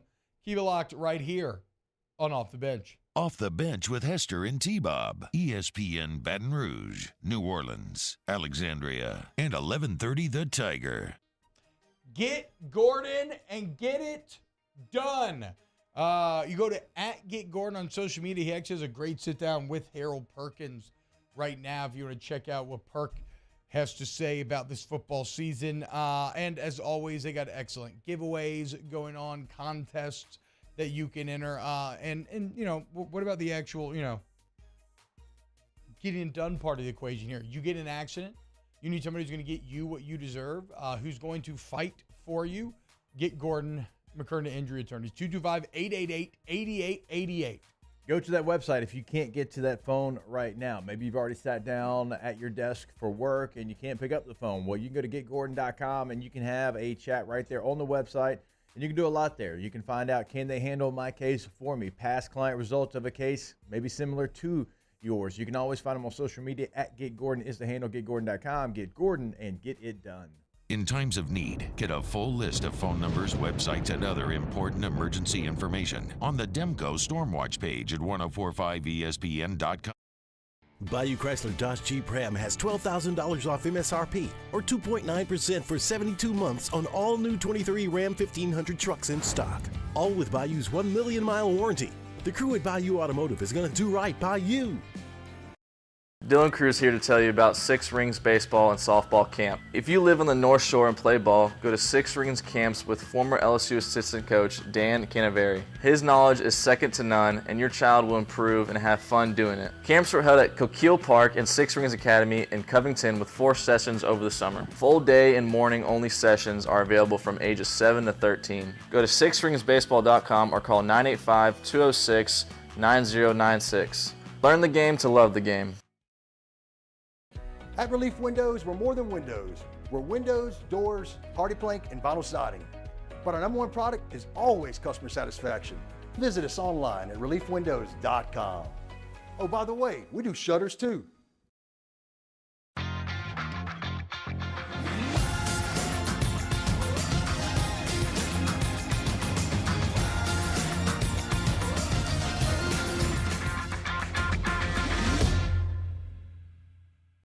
The world's leaders in obesity research, obesity medicine, and obesity science are right here. We're doing something that no one's ever done or trying to answer a question that no one's ever asked before. Pennington is a real jewel when it comes to research. We are finding the solutions to the world's worst chronic disease, which is obesity. Louisiana needs Pennington Biomedical. Scooncha, fall in the air. Fall is right around the corner, which means fall fishing is, which means it's time for you to take your boat to the next level with front-to-back boat service in a bunch of different ways. You want a custom stair job, you can have a ton of fun out there on the water. They can do that. What about a spot lock trolling motor? So you stay right where you need to in casting lines. Or sonar that's let you see the fish under the water before you cast. All of your maintenance needs as well. For 38 years, they've been at it and will continue to do so. The Sherman family of front-to-back boat service. Running Boards Marketing can help you get their attention. Imagine your brand's message on a giant LED billboard truck that can't be skipped and is nearly impossible to ignore. Running Boards Marketing is the leader in effective and affordable advertising on digital mobile billboards, which are 2 times more effective than traditional billboards. With a 97% recall rate, you'll leave a lasting impression with your customers.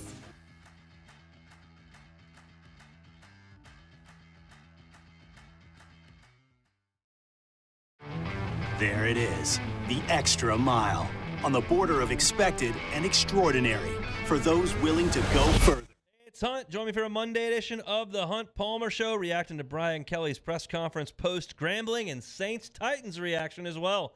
Hunt Palmer Show, 1 to 3 weekdays, 104.5 ESPN Baton Rouge.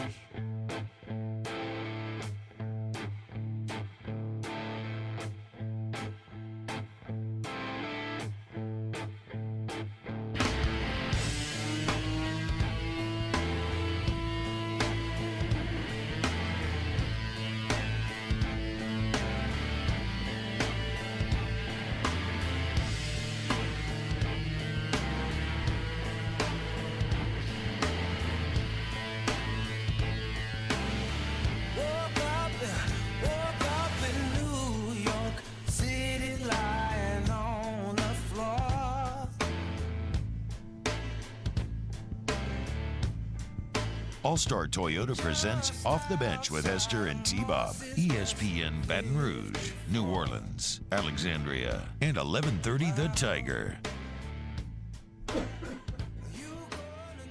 What's happening, y'all? Welcome back, OTB. Let's dive into a little OTB Mailbag. Special delivery! I have this special delivery for Off the Bench. And look, it is marked most urgent. We'll be writing to you. The internet. What the is the internet?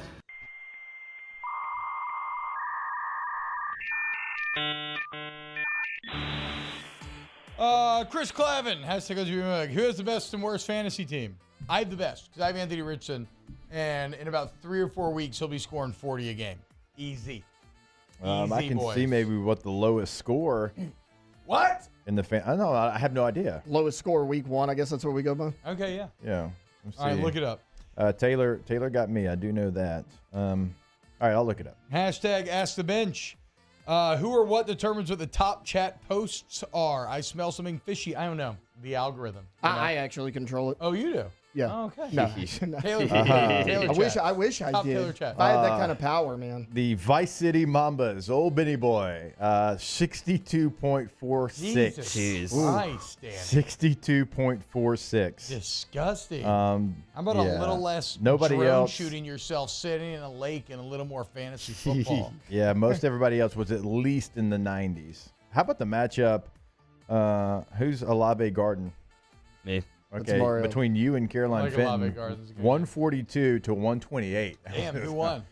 Mario did. 142. And I forgot to take Mark Andrews at the lineup, who's injured, so I should have scored more. He had Tyreek. You had Tyreek this week, 44 points. You good chance of winning. Ask the Bench. My question. Oh wait, no. Hashtag OTB Mailbag. After 1 week regular season, what do you think the Saints' record will be when it finishes? Look, I was always at 10-7. I could see 11-6. Like I guess with the division Yeah. that they play in, I can see 11-6. I still right now, currently, I'll be 10-7. I said 12-5 on the air a few months ago when I was filling in for you guys, so I'll stick with that. All right. Wow. All right. Wow. I think the Bucs are better than we probably gave them credit for. I think the Falcons are going to be salty. They're always going to be tough. Yeah. The Panthers, don't know about them. Yeah, I think how I would frame it is I'm kind of still at 10-7. Only I feel better about it, right? So if I was going to adjust, I would adjust up. Yeah, I would still say 10-7. I think I was with you a couple weeks ago when I said that. I mean, yeah, they look good, but I'm not changing it yet. Okay, chill out. What? Just because like your team's going to be like Super Bowl champs? Get out of here, dude. Hey, nobody's team's going to almost win like mine, though. Hashtag OTB Mailbag. Can you think of another time the team won their game and was as deflated as the Jets are waking up this morning? Never. Ever. No. You beat a divisional foe, a really good one. September 11th in New York City, like all these vibes, and it's just like nothing. In before Mario says DeMarcus Cousins against the Rockets. That is what I was going to say, to a much lesser degree. I told you, I knew it. I could see it come from a We were mile talking away. about it. We were talking about it during the break. We were showing Salah's face when Rodgers got hurt. Yeah. After the game, he's like running up to Zach Wilson, like smiling, hugging him. I'm like, this is fake joy. No, you don't care. It's not fake joy, but it is the joy of a desperate man. Yes. You know what I'm saying? It's still not like when he goes and lays his head on the pillow at night, he's still crying. Yeah, for sure. But he was happy in that moment. He was like, way to go, Zach. There's no way you do this again. Man. Hashtag OTB Mailbag, Jerry Noretta. Have you checked out Starfield yet? How do you like it? I have not checked out Starfield. Between football and kids, the gaming time is limited right now. And the time that I am spending, I'm just doing Baldur's Gate 3. And I'll likely be doing that for the next 6 months because it's awesome and it's huge. And I'm only getting like 30-minute chunks in, but it's so damn good. I've heard Starfield's very competent, good, another solid Bethesda game, but that maybe not maybe as revolutionary as it was kind of purported to be. Scott Dice, hashtag OTB Mailbag. Star what? Starfield. All I know is about Star Fox. No, okay, Star Fox is pretty good. I liked Star Fox 64. I'm not even though I know it was really good at the time, I'm not the biggest Super Nintendo Star Fox fan. I'll take either. Actually, though, the Super Nintendo that I've hooked up in the room has the previously unreleased Star Fox 2 on there, which didn't come out until they made the SNES Mini. So if you ever want to go play it, it's right in there. All right. Hashtag OTB Mailbag. After 2 losses, is the Corn Hub still alive? Yes. Yeah, we burned a candle in their honor yesterday. Yes. Like we said, this is now, has the timeline adjusted? Absolutely. Absolutely. But I do think Matt Rule will be successful. It's tough to see anything happening with Jeff Sims this year, though. Gulf South, hashtag OTB Mailbag. Bigger surprise, JT Daniels, starting quarterback for Rice, his 4th school, or Emory Jones is a starting quarterback for Cincinnati, his 3rd school. Is he really? Yeah. Yeah, I'll go JT Daniels just because it feels like maybe, well, I don't know. Emory Jones has been a long time. Yeah. I was breaking down Cincinnati. JT Daniels definitely feels like he's been in this thing longer. Yeah. So they showed JT Daniels was at Georgia before Georgia was Georgia. Now Georgia is Georgia, and he's still in college football. They showed a stat in week 1. He was at Rice going to play at Texas. That was his 3rd time in his career playing in Austin, all 3 times on a different team. Legend. Hey, Emory Legend Jones of the portal. Emory Jones came in against 2019 LSU. Yeah, though. he did. I know, that is crazy, too. A long time ago. Which, when we had Dan Mullen on snaps, he actually, we were talking about the 2019 game, and he was really lamenting that interception still to this day. Did you talk about how excited he thought he should have been for the 07 halftime speech you gave? No, that was on the day that Swamp King released. But I still haven't watched Swamp Kings. Hey, T-Bob, speaking of quarterbacks, somebody put it in the chat earlier, and I had to confirm it. We were talking about Brock Purdy earlier. His younger brother, Preston Chuba Purdy, the backup quarterback for the Nebraska Cornhuskers. I know. How about that? What were we doing? I mean, if you got a Purdy on the roster, So put that boy in, dude. Purdy's younger brother is the backup quarterback in Nebraska. I don't know how much longer Jeff Sims going to be the starter. Is Chuba Purdy the funniest name in the world? It is a good one. Like, that is just a ridiculous name. I mean, General Booty's good. But They named one kid Brock and the other kid Chuba? Well, so that's his nickname. It says his real name is Preston Purdy. Oh, okay, that makes more sense. Yeah. Okay. General Booty's General Axel Booty from Halo. Yeah. That's his actual name. It's a Halo character that he's named after? Oh, I didn't know that. Yeah. Paul Pollard, hashtag OTB Mailbag. Is there anyone on Michigan State's roster that LSU needs / could poach? That was Keon Coleman, but you didn't want him. So. No, I'm just kidding. They probably Keon Coleman came out and said LSU wanted me out of high school and in the portal. Oh, he did today? He fixed that story? He said, look, it wasn't anything about them. He goes, I just wanted to leave the state and expand. I didn't want to come back to Louisiana. So he kind of ended that narrative. Well, also, let's be clear. That narrative wasn't made about a thin air. That was his mom. His mom said, his mom's the one that put it out there and was talking about immediately after the game, you step up over your enemies. Yeah, but he's like, no. Hashtag OTB Mailbag. If you think the QB or the offense is the problem in general with the LSU team, you have no freaking clue. I would agree with that. The defense is what you should be worried about. Yes. The offense could be better, but anything could be better, right? Like the defense is what is holding you back. Yeah, the offense, like when you go back and you review the first game, some goal line situations, if 2 of those plays happen, you feel completely different, even if you're a naysayer of the offense. Yeah. Where the defense, you turn it on, it's like gaping holes, missed tackles, guys diving at ankles with their head down. Like, it's bad. Guys losing the one-on-one matchup with the ball in the air. 5 times is what we said, right? 5 Mosses? Yeah, I think we're up to 5. Everybody's getting free tickets to the club. Yeah. Put on a concert. Club Moss. They're on the highlight tape. Hashtag OTB Mailbag. If this season turns out close to last season for Duke, I think 9+ wins, who poaches Mike Elko or who should? Also, as A&M continues to struggle, especially defensively, how responsible does Mike Elko actually look for when A&M was good? Yeah, because, their offense has never been really good, but their defense was solid for 2-3 years. And their offense is not A&M's problem right now. Yeah. Wigman's good. Evan Stewart's awesome. The defense is garbage. Yeah, Elko's been good for a long time. He was good before he went to Notre Dame. He was good at Wake Forest, to the standard of what they had and what they had available. I thought he was a really good coordinator. And so, and he gets his opportunity as a head coach for the first time, and he is certainly thriving. I mean, at Duke, in his first 15 games, this man's 11-4. Yeah, with the Clemson win. 6-3 in conference But play. okay, so let's get to the question then. Who do you think would poach him? What jobs are going to open up? A&M would probably love to. I don't know if they're going to pay for Fisher. Colorado when Deion goes to Alabama. So Deion to Alabama and Deion to Prime, and Prime to A&M are 2 very interesting things to think about. Prime to A&M. Ooh. I would have said Oklahoma, but I think Venables is off to a fine start there. I feel like he's going to be there a few years. Let's ruminate on Florida. it further. We'll come up with a good answer. Yeah, except they keep telling us they're into Billy. But you are until you aren't, I guess. Hashtag OTB Mailbag. Dylan wants to know, what do you think about Todd Garvin, head coach at West Monroe, getting fired for having kids being put in the hospital? Admittedly, some of my information may be a little biased here because the people I know from West Monroe are not fans of Garvin, but I think the guy kind of seems like a joke.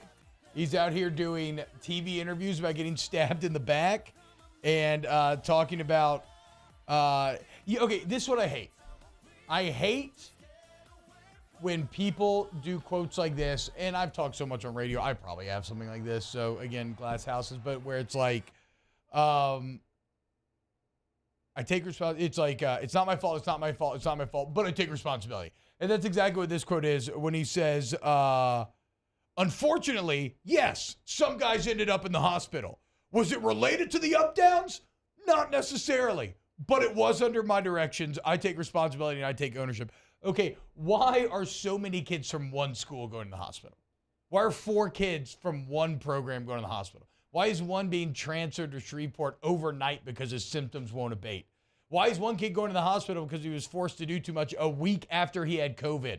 Why did he ignore the athletic trainer's recommendations to stop what he was doing? Because he's not very smart.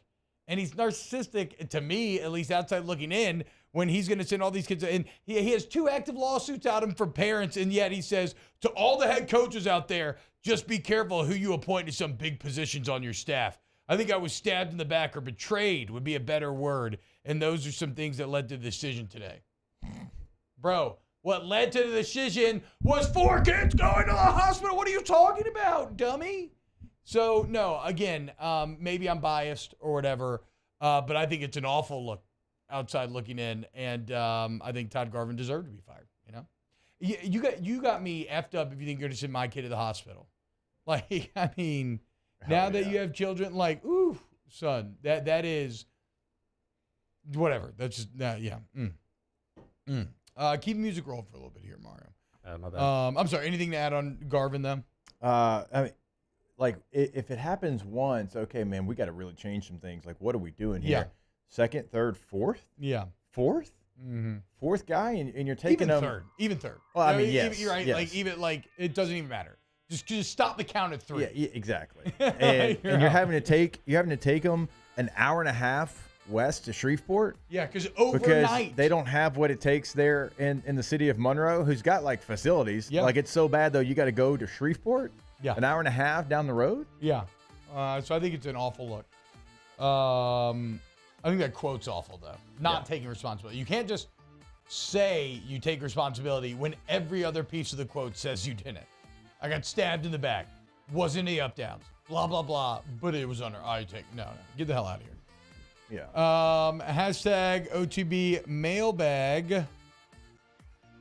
No. Not going to get me on that question.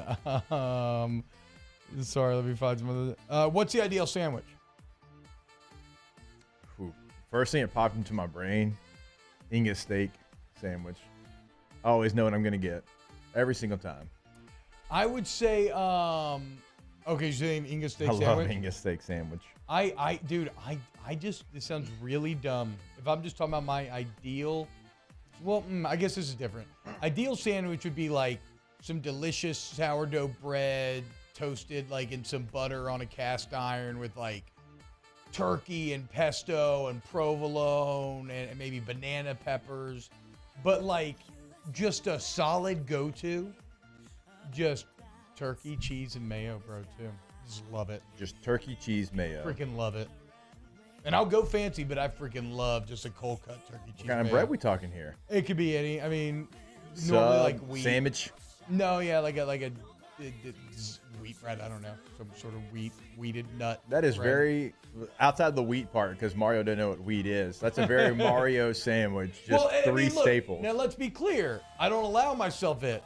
But like some bunny bread or some classic white bread with that the turkey, cheese, and mayo, that would be probably the actual item. Bunny bread is the spot. Yeah. This isn't one that like I designed, but this is just my personal favorite sandwich.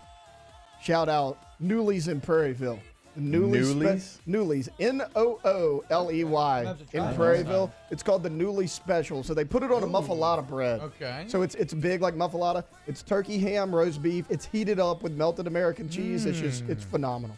That is my favorite sandwich on earth. I will say this: the Lee's ham sandwich is up there as well. Yeah. In the comp, that thing is a masterpiece of a sandwich. It's very simple yet super well executed. No, Mario, a hamburger is not a sandwich. Kind of. I love a good hot sausage with some pepper jack cheese, a po' boy, Hell yeah. and That a good Cuban. Great Cuban's hard to find, but if you get a good Cuban, it's very well done. I like a Cuban and a Reuben. I like them both. Yeah. I haven't had a Reuben in years. Used to get it all the time. Hashtag OTB best guitar solo on a song.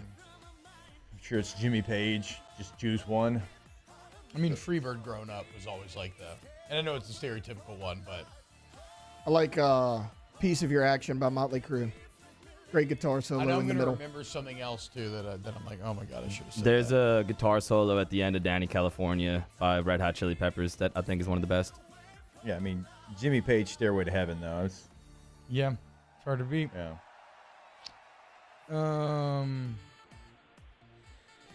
Let me see. I want to do one more here. Hashtag OTB Mailbag, is your house decorated for fall yet? Yes. Really? Yeah, Katie's a decorator. That's what she is. What she does. Yeah. Well, I didn't know if maybe we're waiting for because we're still a bit in Scooch territory. No, maybe she we've ain't passed over. No, it's more than Scooch. It's like September 1st, pumpkins. Dollops. Okay. Fall. Okay, hell yeah. Leafs.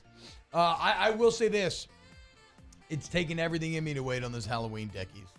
Like, I'm My neighbors really got them excited up. to do it. I think it's okay. Yeah, I saw a couple of my neighbors do these super elaborate, multi-stage installations, and I saw them driving the other day with the pickup truck loaded down with the mean old guy with the hammer and the skeletons, and I was like, oh, let's go, dude.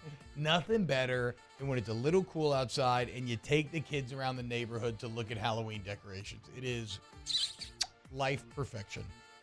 Can't wait. I think I'm going to at least hold off, though. I think I'm just going to do it that Sunday, September 31st.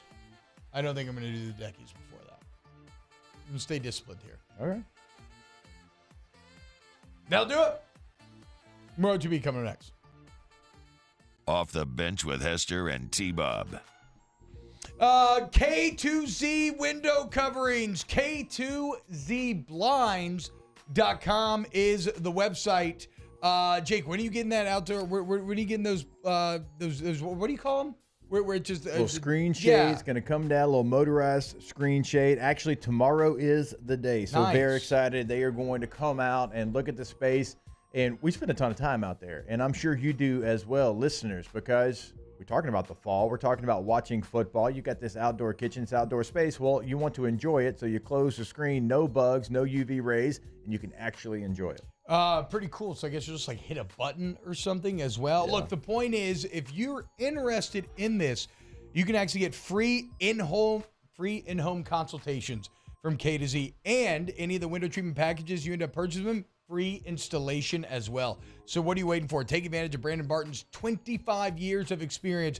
K2ZBlinds.com.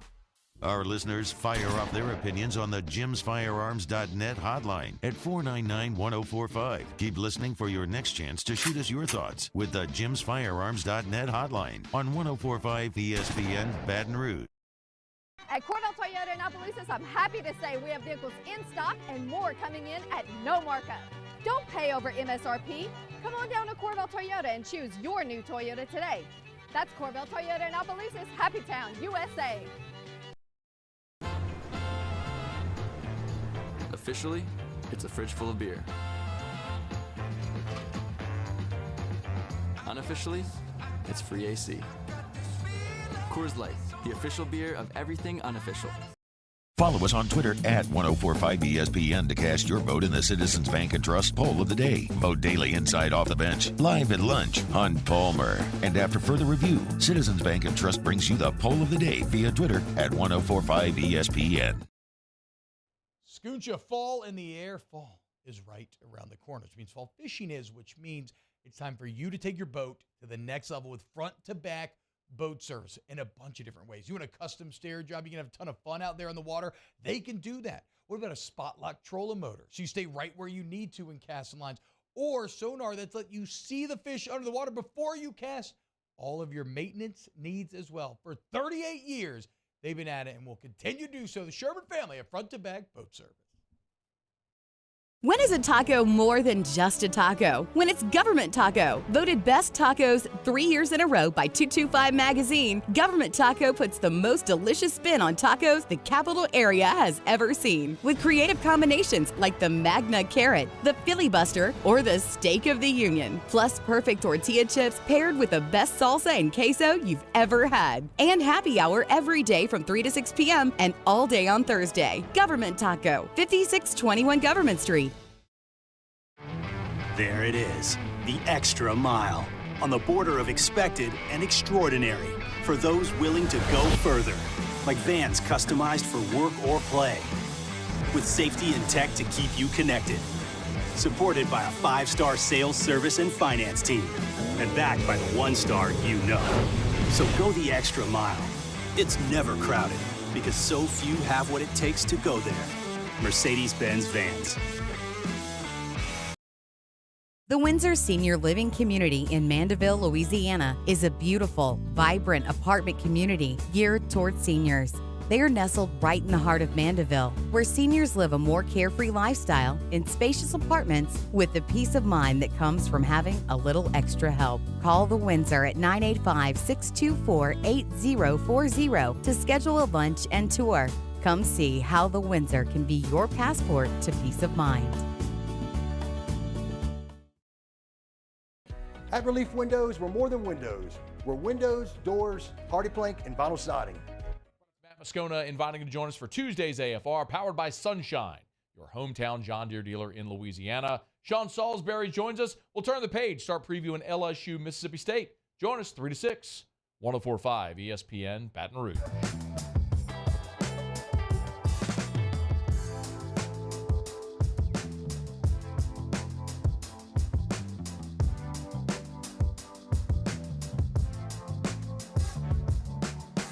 Congratulations to Leon Roy, Kelly Albright, Zach Hill, Travis Terminini, and Michael Labello.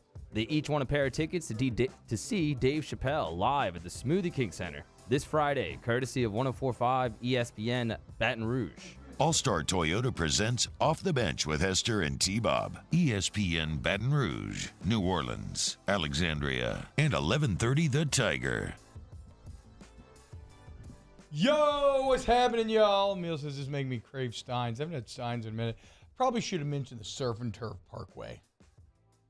Po' boy. Nookie says a sloppy roast beef po' boy, too much gravy. Yeah, I mean, just a great sandwich. But, again, I do love the added surf part of that at Parkway with a little fried shrimp on there. Hell yeah. What Chef Johnson said the other day stood out to me. If you're eating a good sandwich, you know you are, because you have to have a slight forward lean. Slight forward lean. So it doesn't spill on you. It's funny. I think later that day, where was I? I ate a sandwich where I was like, huh, look at that. I just caught myself naturally doing this thing. I was like, must be a good sandwich. I mean, and it was. It was delicious. How about this? The sexy professor, Scott Burns, tweeting in prediction. An SEC team will not make the 4-team playoff in its final year. I think at 10-2, LSU or Bama beats UGA in the SEC championship, leaving the Final Four as Michigan, or whoever the Big Ten winner is, FSU, Notre Dame, and then the Pac-12 or Big 12 winner. Iconic ending to the 4-team college football playoff era dominated by the SEC. I mean, I'll say this. First off, just off the rip, I do not feel uber confident. Even though Georgia does look weak again, I don't feel great about LSU beating Georgia right now. I got to see massive defensive improvement.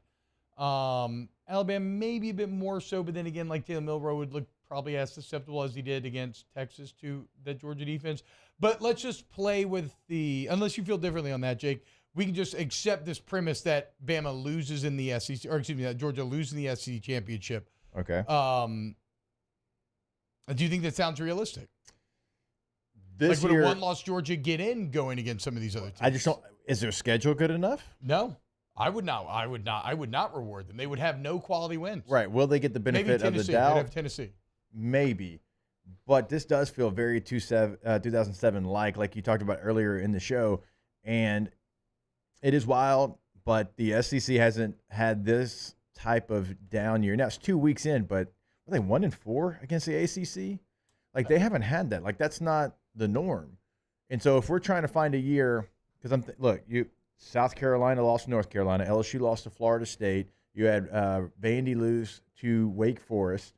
All right, that's 3 right there. You had Tennessee that did beat UVA. I think there's one more loss in there, but either way, like the SEC right now doesn't have that non-conference power that they've had. No. And so if it's splitting hairs and you're talking about a Pac-12 champion that has 1 loss with 5 ranked wins, or a Georgia that has 1 ranked win, how in the world There's no way. could you keep them out? There's no way that you could put Georgia in over that team. And then Michigan will likely be undefeated, or whatever Big Ten champion would likely be undefeated, so they'd be in. I think Florida State has the chance to go undefeated, or maybe they split with Clemson 1-1. That would still be good enough to get in. Miami over A&M, sorry, was the other ACC. So there's 4, 1-4. I love it, though. I got no conference pride. I do not chant SEC. No, I want everybody in the SEC to burn and do awful, and I love this current democratization that we're going through. Who do you think feels more realistic? Because Notre Dame has an easy path. Or not easy, sorry. Does not have an easy path. Has a very clear path to getting there. If they beat Ohio State week 4, game on if you're a Notre Dame fan. Because you still have USC and Clemson. Yeah, you still have USC, but Clemson now feels like, and Notre Dame already beat the hell out of Clemson last year. Yeah. So Clemson feels like Notre Dame should win that. USC, I think they should, but maybe a little closer. So I think Michigan looks really realistic. Florida State, Notre Dame do. What feels more realistic out of a Pac-12 winner or a Big 12 winner? Unfortunately, is the Pac-12 going to keep itself out once again? It might because Texas could roll. It is deep with 3 E's in the middle. I mean, 8 ranked teams. So, I mean, Michigan, Florida State, Texas. Like, right now, it looks like those are going to be your conference champions. Could Michigan slip up against Penn State or Ohio State? Yeah, certainly they could. But, like, I don't see any team right now in the ACC taking down Florida State right now. We're 2 weeks in. Same thing for Texas in the Big 12. Again, Kansas State certainly is right there, but I just don't see that happening after 2 weeks. And so if the Pac-12 has a 1-loss champion, they're making it. Absolutely. No, 1,000%. I just don't know if they're going to get a 1-loss champion is the issue. It's going to be tough. And because whoever does is going to have to catch fire and remain hot the entire year. And when you pull up the schools, like it doesn't matter. Like we could have a roulette wheel and we spin it and it pulls up whatever school. They've got a bear of a schedule. Nobody has like. So when nobody avoids all the good teams. No, when we look at Iowa this year, like one reason that I had them in the Big Ten championship game, they avoided Ohio State and Michigan. Mm-hmm. You don't have any of that in the Pac-12. There's none of that right now in the Pac-12. Like everybody plays everybody, and I mean maybe Washington State. I think they might avoid like one of the big dogs, but I don't know that they can make that run. Yeah, Washington State avoids USC and Utah. So that was the one that I was looking at yesterday. But how about Wazoo putting it on Wisconsin 2 years in a row? I know, dude. I know. Show some respect to Pullman. But like even them missing USC and missing Utah, they still play 16th ranked Oregon State, 24 UCLA, 13 Oregon, 18 Colorado, and 8 Washington. God, it's almost like, can we just keep the Pac-12? Like just like keep everybody. I don't know. Whatever. All right, when we get back, let's go to close out hour number 2 of OTB with some wise words that I think you're going to want to hear. Off the bench with Hester and T-Bob. Noel Family Distillery. If you're like me and you love tequila, and you all know that I do, it is my casual drink of choice. If I'm just reaching for something to drink neat at night, it's healthy from a caloric standpoint. So I was shocked when I was walking to the store and somebody was like, this is a Louisiana tequila. I was like, what do you mean? Yes, the agave and everything is, from Mexico, as it should be, but distilled right here in Donsville at the Noel Family Distillery. And I was like, okay, you know what? I'm going to give it a try. I got the Blanco for the Lake Week. It was delicious, y'all. Tried it neat on the rocks, put it in watermelon margs, loved every single drop of it. You will too. support local business. Noel Family Distillery. You actually go take tours of the distillery if you want. Look into it. Go hit them up online. And then it's not just tequila, right? They do a Blanco Reposado. They also got pickle vodka. They got everything. Shout out Noel. Let's go. In times of need, get a full list of phone numbers, websites, and other important emergency information on the Demco Stormwatch page at 1045ESPN.com. When is a taco more than just a taco? When it's Government Taco. Voted best tacos 3 years in a row by 225 Magazine, Government Taco puts the most delicious spin on tacos the capital area has ever seen. With creative combinations like the Magna Carrot, the Filibuster, or the Steak of the Union. Plus perfect tortilla chips paired with the best salsa and queso you've ever had. And happy hour every day from 3 to 6 p.m. and all day on Thursday. Government Taco, 5621 Government Street. Make this summer your backyard party year with Chris's Specialty Foods. Wings, burgers, brisket, steak, and boudin, plus great Cajun side dishes. We do all the prep, and you enjoy laughing with friends and family. Chris's Specialty Foods, Millerville, New Orleans, Prairieville, and Frisco. Everybody loves Chris's authentic Cajun meat.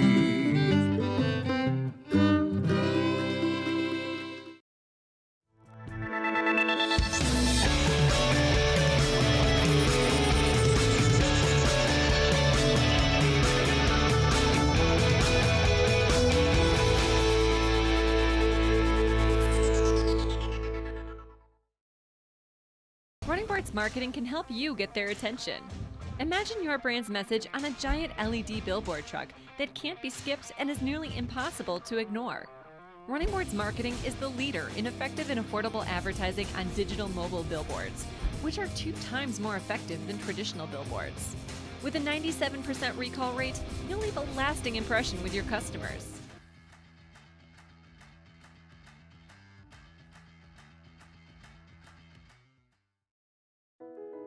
I've been doing business with Luba for 25 years.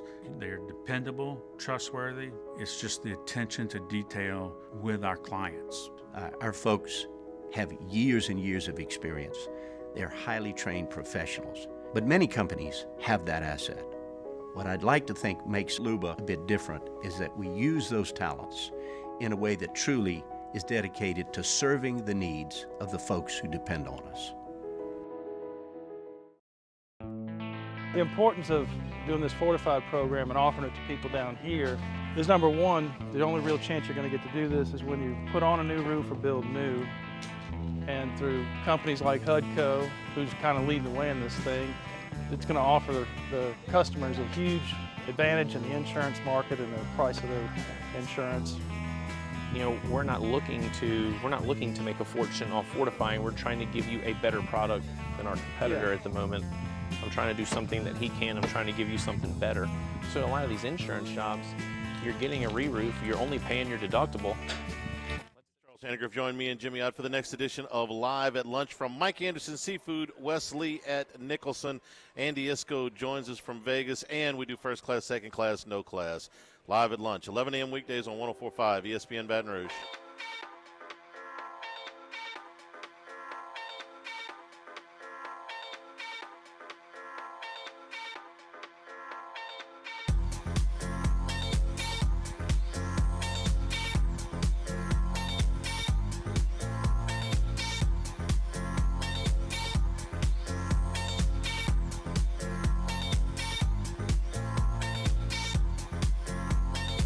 All-Star Toyota presents Off the Bench with Hester and T-Bob. ESPN Baton Rouge, New Orleans, Alexandria, and 1130 The Tiger. What's happening, y'all? Okay, look, so there's a Coach Prime soundbite that I really loved because I think it's a message that kind of transcends sports, right? It's one that any of you, if something's got you down, somebody maybe has you feeling less than, I think this bears listening to. Here is Coach Prime and kind of how he feels about how people talk about him.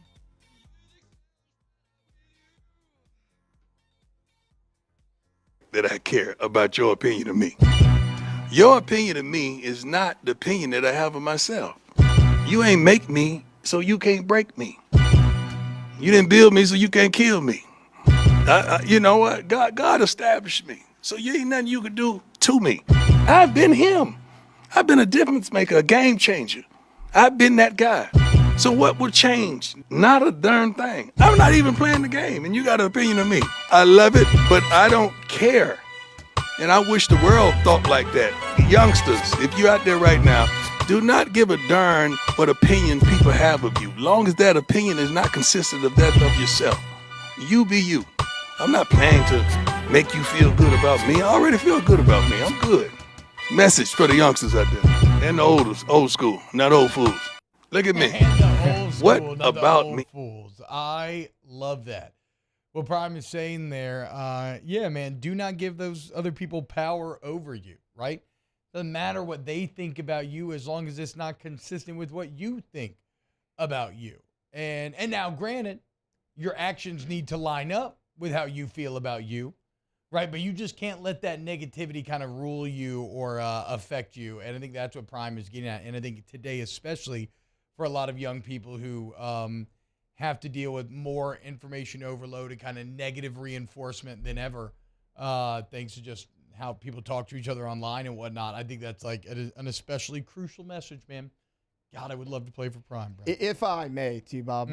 Look, as you know, I've been critical of Deion. He just rubs me the wrong way, and that's fine. But the one thing I can say about him, he is always uniquely Deion Sanders. Yeah. Like he is all, like, to his credit, he's not changing for nobody. Like that is the thing that I've liked the most about Deion over the years. Yeah. When you hear him say that, nobody's doubting that he's telling the truth. Yes, 100%. Right. Here's the one thing that I've noticed as a former player about this team.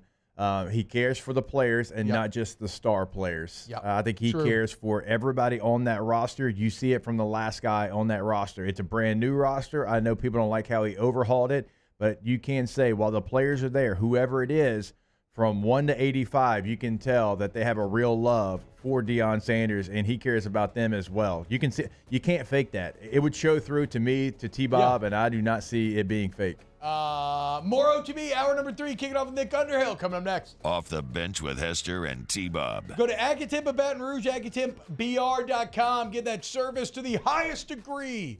Make sure that AC and heating system is good to go. We can use a little heat in this room, maybe. We'll probably break the equipment. But the AC's It'd be nice, though.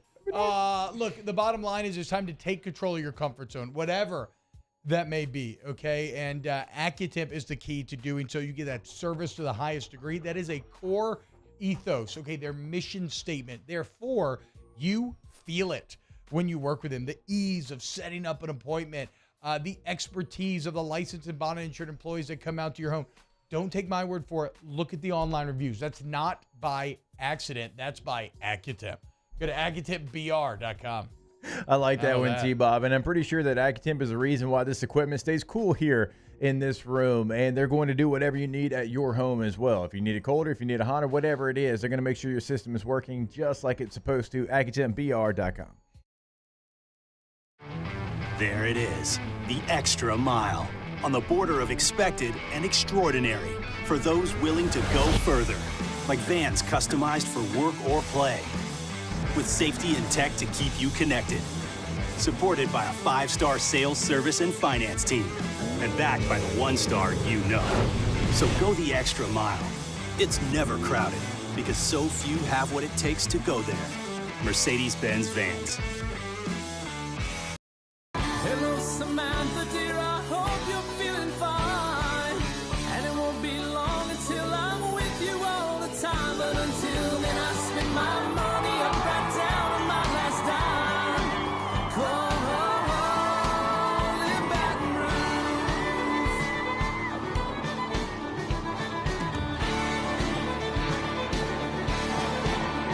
I'm ready, what you put me on through. Gotta send my love down the Scoocha, fall in the air. Fall is right around the corner, which means fall fishing is, which means it's time for you to take your boat to the next level with front-to-back boat service in a bunch of different ways. You want a custom stair job, you can have a ton of fun out there on the water. They can do that. What about a spot lock trolling motor? So you stay right where you need to in casting lines. Or sonar that's let you see the fish under the water before you cast. All of your maintenance needs as well. For 38 years, they've been at it and will continue to do so. The Sherman family, a front-to-back boat service. Running Boards Marketing can help you get their attention. Imagine your brand's message on a giant LED billboard truck that can't be skipped and is nearly impossible to ignore. Running Boards Marketing is the leader in effective and affordable advertising on digital mobile billboards, which are 2 times more effective than traditional billboards. With a 97% recall rate, you'll leave a lasting impression with your customers.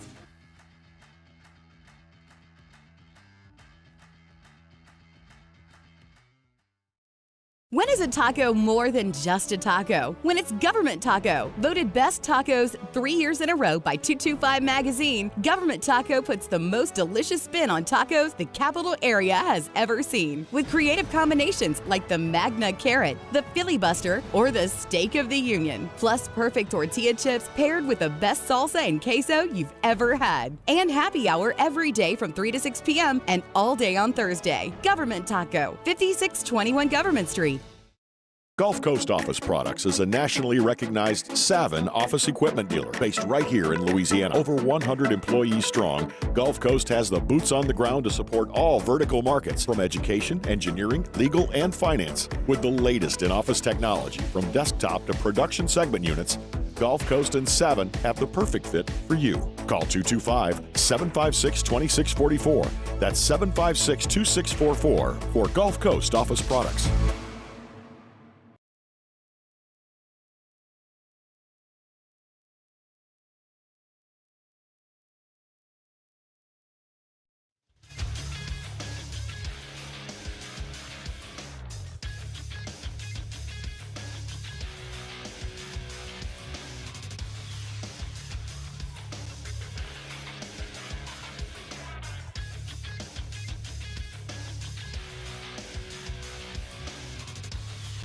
Good morning, everybody.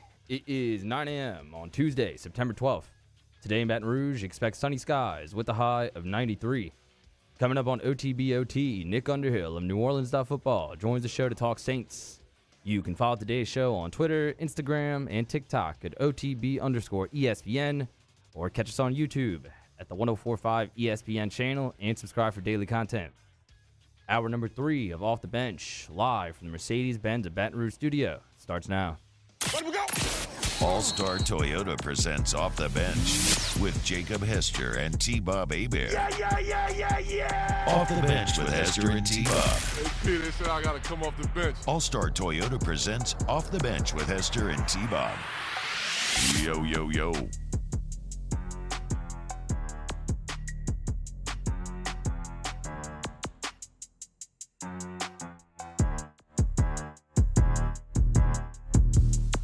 What's happening, y'all? Welcome back to OTB right now. It is our distinct pleasure to kick off the hour number 3 of Tuesday, how we do every hour 3 of Tuesday, and that's with welcoming in New Orleans Football's Nick Underhill.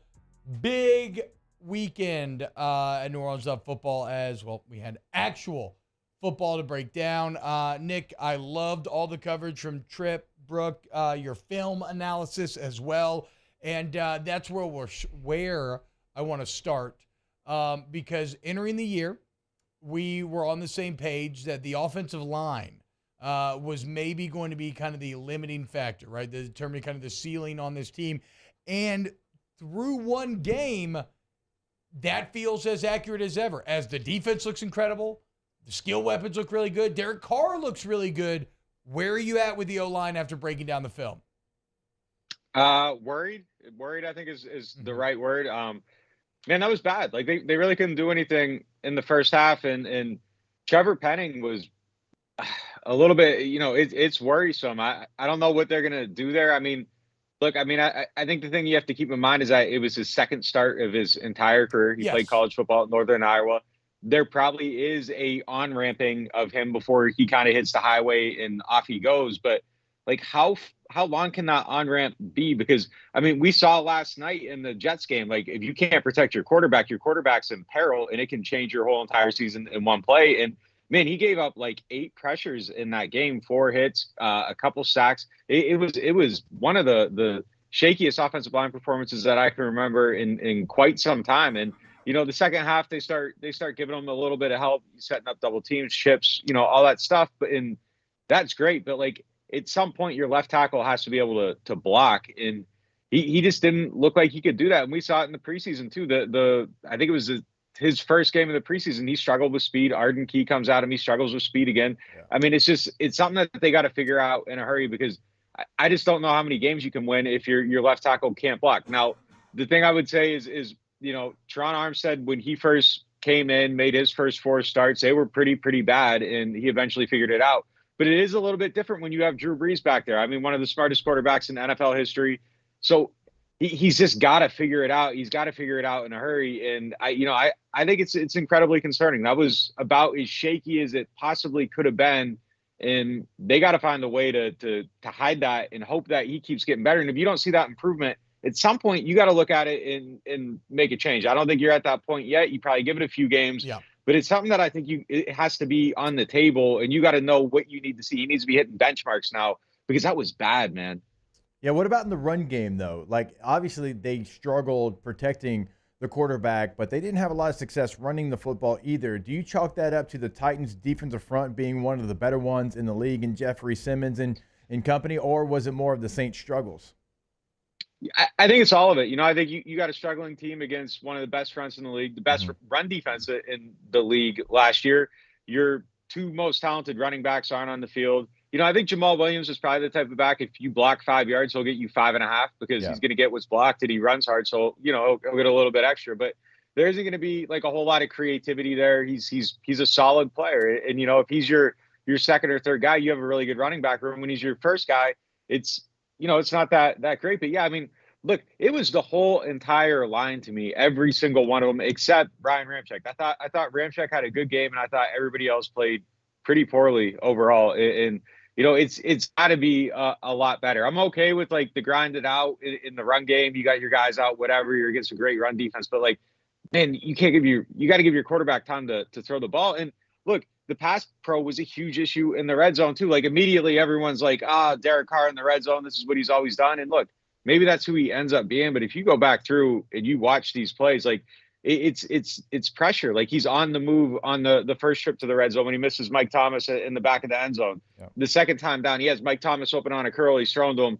His hand gets hit on it. Like, it's just hard to operate when you can't throw the ball. There's no blocking. So, yeah, I mean, it's something that's a big issue, and it's got to be better all the way around.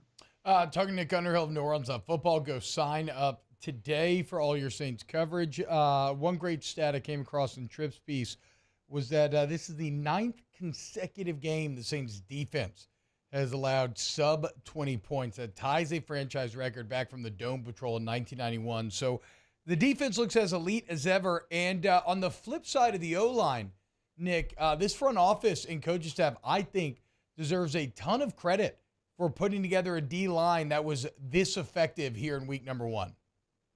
Yeah, they do. And that was number 1 on my worry list. I'm not sure that is off my worry list. It might be number 2 now, below the offensive line.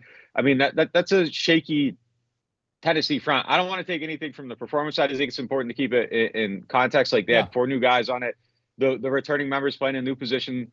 Ryan Tannehill looked pretty bad overall. Like, I think it just needs to be kept in context. But look, as far as like a first exposure to the group, all they can do is play the team across from them. And I thought they dominated the game. I mean, they were in there the whole game. They were affecting everything. The interceptions, there's somebody barreling down on the quarterback on almost every one. Carl Granderson looked like a monster in this game. I thought Cam Jordan played really well. They were creative with their blitzes. Colin Saunders was effective. Brian Brzee, it looks like they definitely found the player with him. Every time we see him, he's doing something and getting better and better. So that was a huge start for them. And yeah, I mean, I don't know what else we could have seen from them. I thought they played as good as they could have, and they dominated that game. And look, I would maybe even make the argument that Granderson and Cam like won that game for them, just with how effective they were rushing the passer and, just times getting in there, creating the interceptions and stuff like that. So, yeah, I mean, it's moved down on my list. It's still on there just because I need to see a little bit more before I'm going to like fully believe. Losing Peyton Turner for an extended period of time with a turf toe injury that's going to need surgery is a big issue. So now that depth is getting torn into already. Isaiah Foskey's probably going to be counted on to do something. He's a healthy scratch last week. I don't think he's ready for it. So just got to see like kind of how it comes together. But look, if they keep proving me wrong, like I'll come on here and say I'm an idiot for being worried about him. And that's fine because that happens sometimes. But the reasons for concern are there. But they eliminated a lot of them this week. Foskey being a healthy scratch, second-round pick. Like, that's just not something that I'm used to seeing. Like, even if you're not ready yet, you're going to be active. You're going to be a team's war daddy type guy until you're ready. Like, what should we make of him being a healthy scratch, and now he's got to be called to duty? I mean, it's a tough look. The one thing with him is that I thought he would be able to come in and find a way to be productive just with his athleticism because he was kind of that guy at Notre Dame. And that is how he won. But I thought you could put him out there like on third down and just, hey, go speed rush or whatever. And he'd find a way to get to the quarterback and make a play happen. It was pretty apparent that he didn't have like a big pass rush repertoire, and that was going to have to be something they built upon.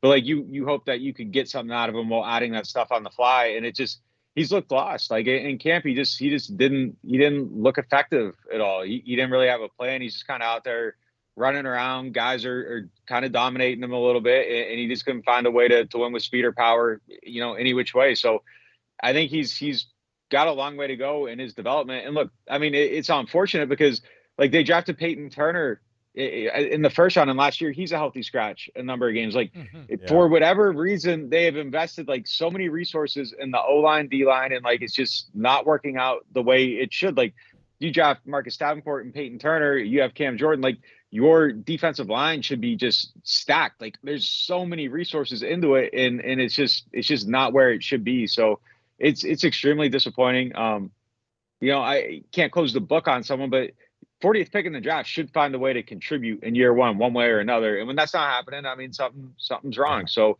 he's going to have all the opportunity now because it's cleared out, and he's got to take advantage. No, the Saints ironically seem better at finding the diamond in the rough than with like Henderson and Granderson than they do maybe. But I don't know. I always kind of think back to Cam Jordan. Cam Jordan struggled early on. I don't know that he was a healthy scratch, right? But like, it took him a couple years, and then he maintained just an unreal level of consistency since. So, we'll see. On the very positive side, Marshawn Lattimore looks better than ever. Where does Marshawn Lattimore rank amongst NFL cornerbacks right now in your mind, Nick? I mean, I think he's somewhere in the top 5. I mean, Sauce Gardner, Surtain, and I don't know. He's somewhere in there. I think he's somewhere in the top 5. Wherever you want to rank him, I wouldn't argue with that. I mean, there's a handful of really, really good guys at that position, but I think he's in that group, and the talent speaks for itself. It's just always been that matter of like consistency showing up every single week. I talked to him earlier this offseason, did a story with him, and he told me that like he's at a place in his career now where he's looking at like all-time greats. Like he knows he has the talent to be that type of player. It's Deion Sanders, it's Revis, it's where do you rank among those types of players? And for him, I think that mindset, you've seen it manifest in just the way he practices. Like it's just so much more consistent. He's out there, every single rep trying to kill the guy across from him. It doesn't matter if it's Mike Thomas or little Jordan Humphrey last year, whoever they put him on, like he was going at him. And I thought we saw that consistency coming together last year. Then he gets hurt this year. I mean, I think we're going to see it. Obviously, DeAndre Hopkins is the type of matchup that he always showed up for. Like that's a marquee matchup. It was never an issue, but I think we're going to see it week in, week out this year. I think he's a man on a mission. He's aware. He knows that he's 26, 27 years old, and he wants to make his mark now. And I think there's just a maturation to him on and off the field that's just going to really play into really great results. But this matchup this week, look, when he's playing like that, like I don't know if there's a more enjoyable thing to watch on a football field. Like watching him cover the way he can cover, and when his athleticism and his instincts and his film study like all kind of coincide to what we saw on Sunday. I mean, it's amazing to watch. I mean, he's just one of them guys. He has otherworldly talent, and I mean, he showed it. I mean, he's that good. Nick, I want to ask you about the tight end rotation. You had Juwan Johnson play 49 snaps, False Monroe 32, Jimmy Graham played 9, and Taysom Hill played 9. So 4 tight ends significant action here. I mean, 9 plays from your 4 tight end is not nothing. And so when you see that rotation out there, is that what you expected it to be, and is that what you expect moving forward? I hope they find a way to get Taysom on the field more, maybe not necessarily like specifically a tight end, but just like in general, under center, whatever you got to do, find a way to use him. I guess, I kind of thought this would be a Taysom game a little bit just because they're so short on running backs, and then like they can't run the ball at all. And it's just kind of like, all right, like why waste those snaps a little bit? So I guess I see it from just the why have the sunken cost for the sake of having the cost out there? So I get it from that, but like, I think it should shake up a little bit. I mean, Juwan, I think is going to be the guy most weeks. If they're more effective in like getting shorter third downs, I could see Jimmy getting more snaps just, on a 3rd and 3 or whatever, but it was like 3rd and 7, 3rd and 8. Yeah. So it didn't make a lot of sense maybe to get him on the field in those situations.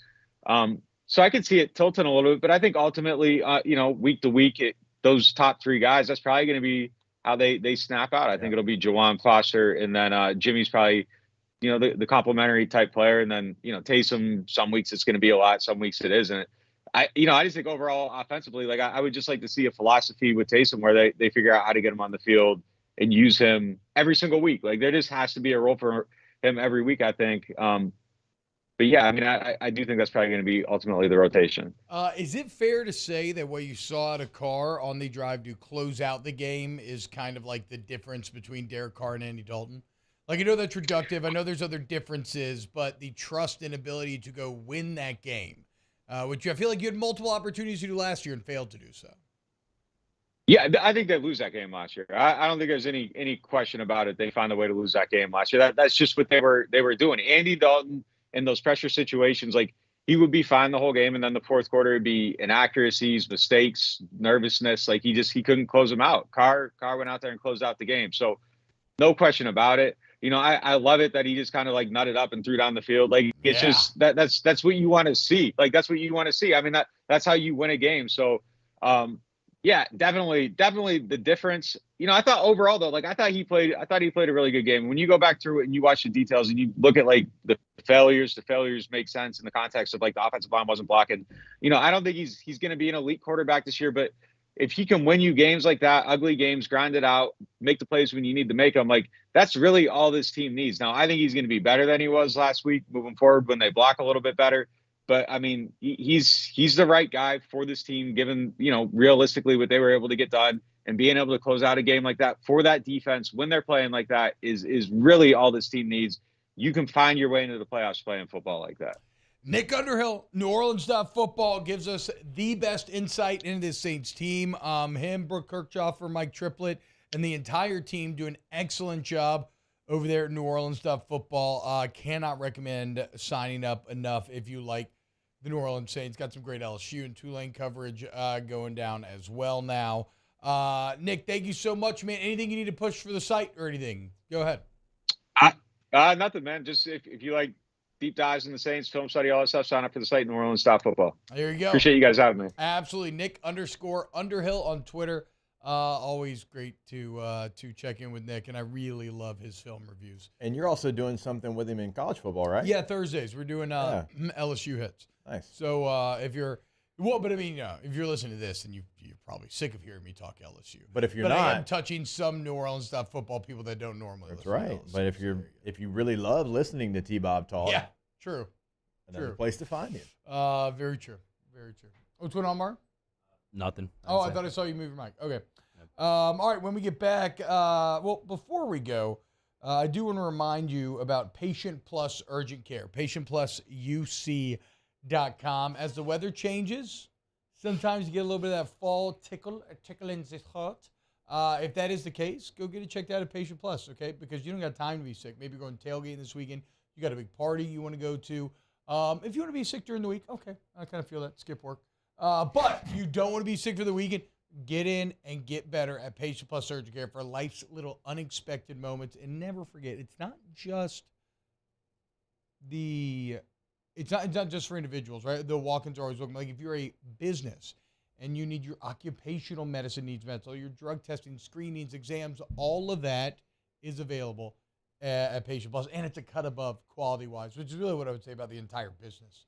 And you'll literally feel it and see it with your eyes the first time you lay eyes on a building and then go into the building.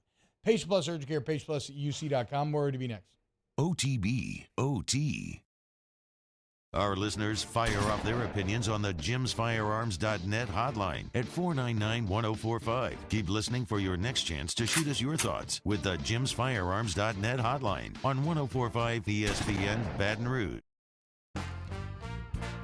Life in Louisiana is like a run-on sentence. a poem that doesn't rhyme.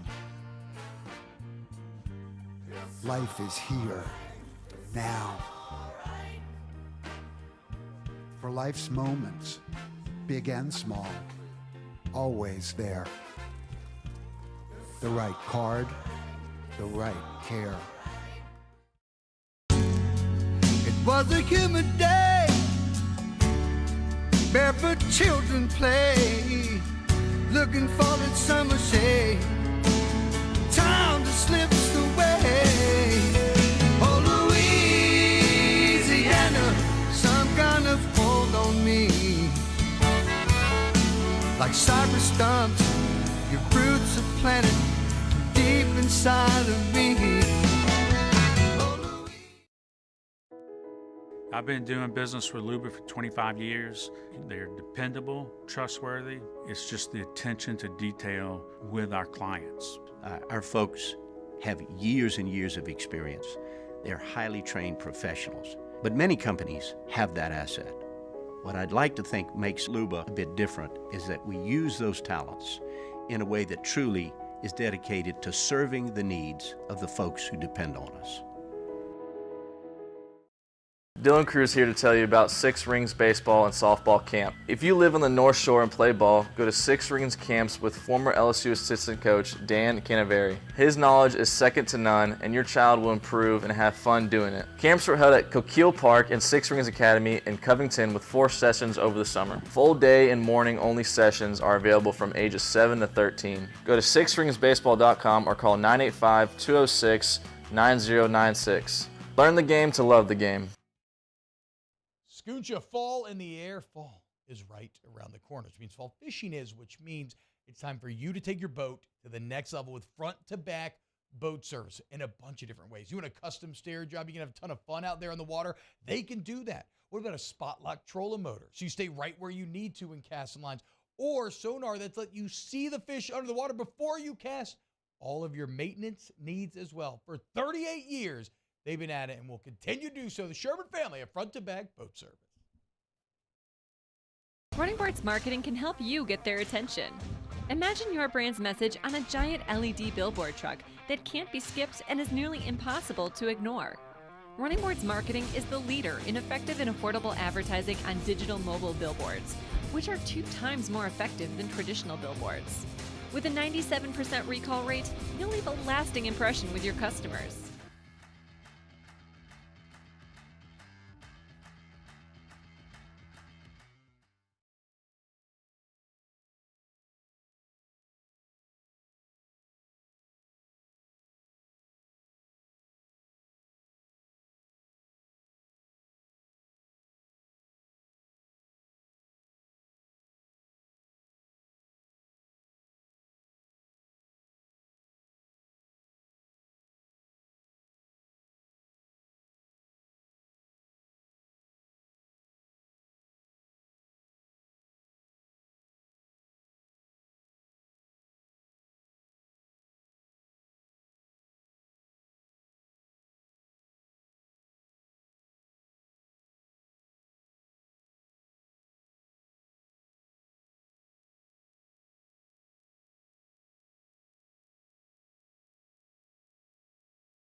It's Hunt. Join me for a Monday edition of the Hunt Palmer Show, reacting to Brian Kelly's press conference post-Grambling and Saints-Titans reaction as well. Hunt Palmer Show, 1 to 3 weekdays, 104.5 ESPN Baton Rouge.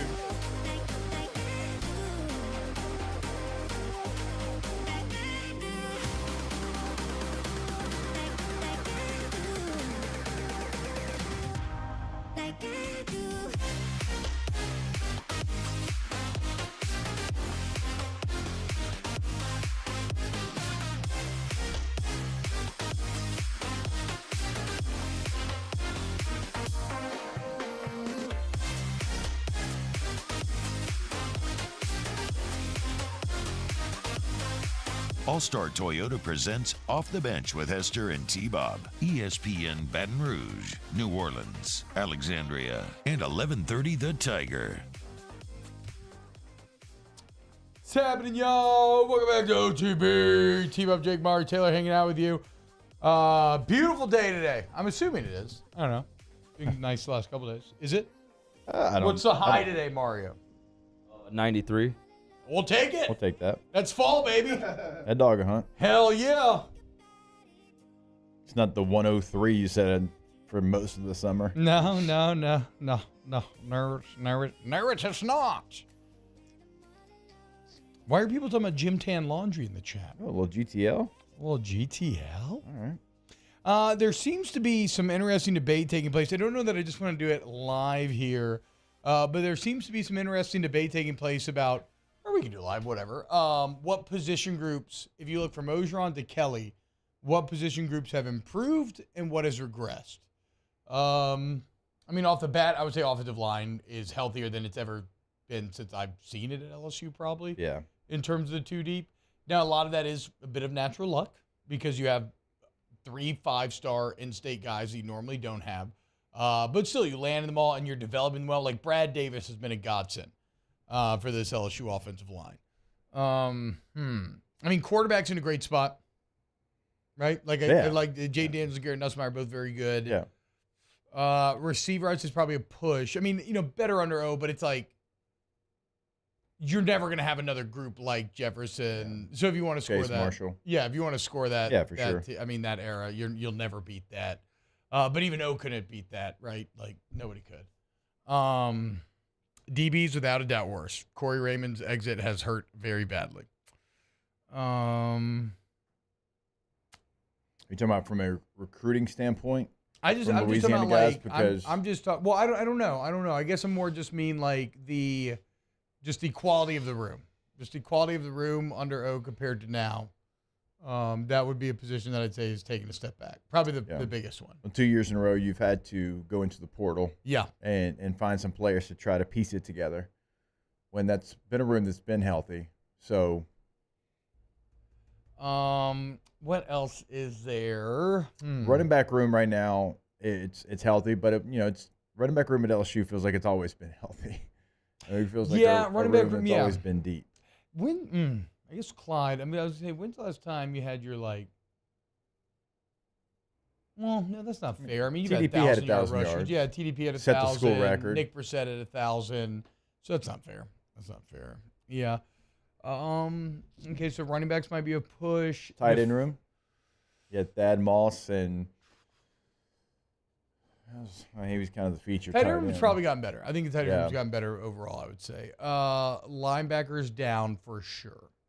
Yeah, PQ and Jacob Phillips. Yeah, you had some dogs at linebacker for a minute there. Like, that was the big thing about the Miles era is you completely forgot that linebacker was a position.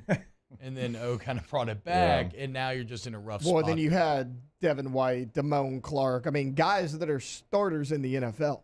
Jacob Phillips, Patrick Queen. Yeah. I mean, it's insane. Yeah. And I like Omar. Last game from Omar left a bit to be desired. I was kind of shocked at how out of place Spates looks sometimes. I'll be interested to see if the Weeks brothers start getting more reps. Defensive line, I think down. Which, well, it sounds weird. I think interior up. Yeah, interior up. I think edge rusher is where you're down. Yeah, that's fair. Because, I think Mason Smith's going to get much better. I think even in that game, you saw him improve. You got Smith, you got Wingo, you got Jordan Jefferson, who I've actually really liked on tape. Yeah, me too. Guillory's been solid. Guillory's been really, obviously, here for a long time. But, yeah, they've been solid. Paris Shane had a couple of nice snaps in the game. Safeties, you're probably down, but that's kind of the entire secondary. So I don't know. I mean, it's not. I guess the original point that was trying to be made in chat is like, name me one place you're better. No, I mean, I think there's a few now, and there's some step backs. I think the real friction is just being created from. We have 20 years of an LSU golden era that was essentially built on man-to-man coverage and being DBU and just being better at those positions. And so now, for that to be your kind of glaring Achilles weakness, there's a disconnect there that can't help but kind of create anger and frustration. We're zone boys now, and we're not very good at it. Not this far, at least. Yeah, I think that's like when you're so good and you're the standard of a position group, and then all of a sudden for 2 years you have to go into the portal and try to hold it together. It's always going to be heightened. Like, you know what I'm saying? Like to your point, like it's always going to be probably worse than it is because you were the standard of college football at that position. Now, to your other point, offensive line, like even in the 19 team, like you had pros on that offensive line, but your depth was really poor. Awful depth. And what really helps an offensive line is having an offense like Joe Burrow and those weapons. I'm not taking away. I would love to be a part of an offensive line that had a quarterback like that and weapons because they're going to really help you out be right even when you're wrong.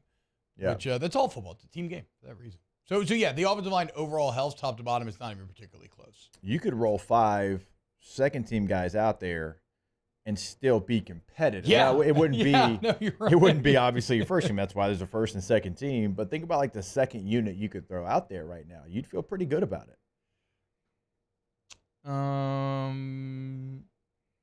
Who do you think? Who do you think the most important player to this weekend against Mississippi State is?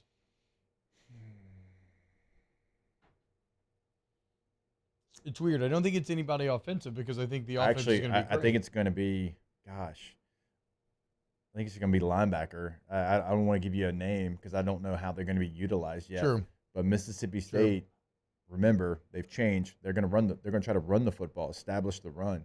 And if you have run fits like you've had in the first 2 weeks, they will score a lot of points and have the juice to beat you. Like Woody Marks is a really good, talented running back. He was at media day for Mississippi State.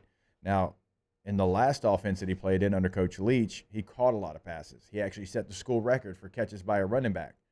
Now he's in a new offense, and he didn't forget how to run. Really explosive player. And if you take those bad angles, those poor fits, and also when you take the right fit as a linebacker and you wrong shoulder it and send it to a safety, and the safety comes in with no real plan and dives at ankles, that's bad too. Yeah. So it's technique issues from players that have played college football for 4, 5, 6 years. And that's what's troublesome is they're not coached to have that technique. And so they got to get all of that cleaned up because we could go back and watch the Grambling tape and they had success, but it was easy for them. There was nobody around them. Yeah. Right? I mean, not trying to be disrespectful to Grambling because they came in there and they did it. Like my 4th grade flag team could have found some of those holes. Well, the thing about Grambling is, and why they deserve credit is, I mean, just if you looked at the 2 players, the Grambling players were half their size. Now, Hugh Jackson is a good coach, and they're a well-coached team, and so they executed at a high level, and that's a good quarterback. But again, it's crazy how they were able to hook, gain the edge, create holes when it looked like David fighting Goliath a lot of times out there, just from a sheer size. Like I ripped on Texas so hard for having a Rice team that looked like junior high kids compared to them and kind of struggling with it a little bit in that first half. And LSU did the exact same thing, except even worse. All right, T-Bob. Not offensively, defensively. If you're looking for one guy defensively against Mississippi State. No, I just want one guy. One guy. I just mean that, like, offensively, I'm not choosing someone because I think the offense is going to be fine. Greg Brooks. Greg Brooks seems to be the one of your best open left. field tacklers. Yeah. I mean, he's playing nickel. He still drops back into coverage and safety. I mean, doing a little bit of everything. Like I think that's your guy. It does feel like Greg Brooks is one of the only people that I've seen consistently lay the wood, like you said, solid OB tackle, flash a bit. And I think, look, I mean, it's impossible to keep Perkins down for too long. Maybe this is the Perkins bust-out game here. This will give you an idea of how good Woody Marks has been playing, the running back for Mississippi State. He graded out at 89% last week, and their offensive line didn't have a grade over 59. Give me again. Okay, so he graded out 89, and the O-line, oh, wow. So that's what kind of back he is. He can create on his own. I don't know if that makes you feel better. Sounds like a name Jaquavius from the 1950s. Jaquavius Marks is his name. He goes by Woody Marks. Yeah. And I believe it's from Toy Story. On the run. I believe it's a Toy Story situation is how he got his nickname. It is. I saw that, which I absolutely, you're right. Yeah. I apologize, Woody. I love that now because, apparently he loved the movie growing up and he had a Woody costume that he would wear all the time. So, okay, so you have a really talented running back, makes you nervous, but this offensive line, run blocking grades from the starting offensive line, 59, 57, 60, 57, 55 against Arizona. Pass blocking, 63, 40, 43, 27. right? So this is an offensive line that can be had. And it makes sense. You're going from the most friendly offensive scheme for offensive line to something where you've got to do real work. You don't have these huge splits anymore. You got to have your hand in the dirt at times. Yeah. That's a transition. It takes time. You're not going to figure that out after 2 weeks. And so you have to take full advantage of them because they were recruited to do something completely different. Yeah, come on, D-line. You gotta do your job here. And linebackers, you too, man. I'll be interested to see how like you said, I'm gonna be very interested to see how they rep inside linebacker this game. Mm-hmm. You still got Spates, Penn, the Weeks bros. Do you play any more Perkins in the middle there? Like, there's a lot that they could do there. And again, this team will tinker. The staff will tinker until they try to find the right combination. And here's to hoping that they can find it this weekend. All right. When we get back, I want to play the full 5-minute clip from Demario Davis post-game yesterday because I think it's worth playing. So it's my show, so we can do that. That's a we. That's not a mine. Wow. No. That's a we. Wow. That's a we. It's guys. How do we feel? Show. Foxhole vibe check. How do we feel about that? Okay. Did anybody say they don't want to play the Demario Davis sound? Right. Yeah.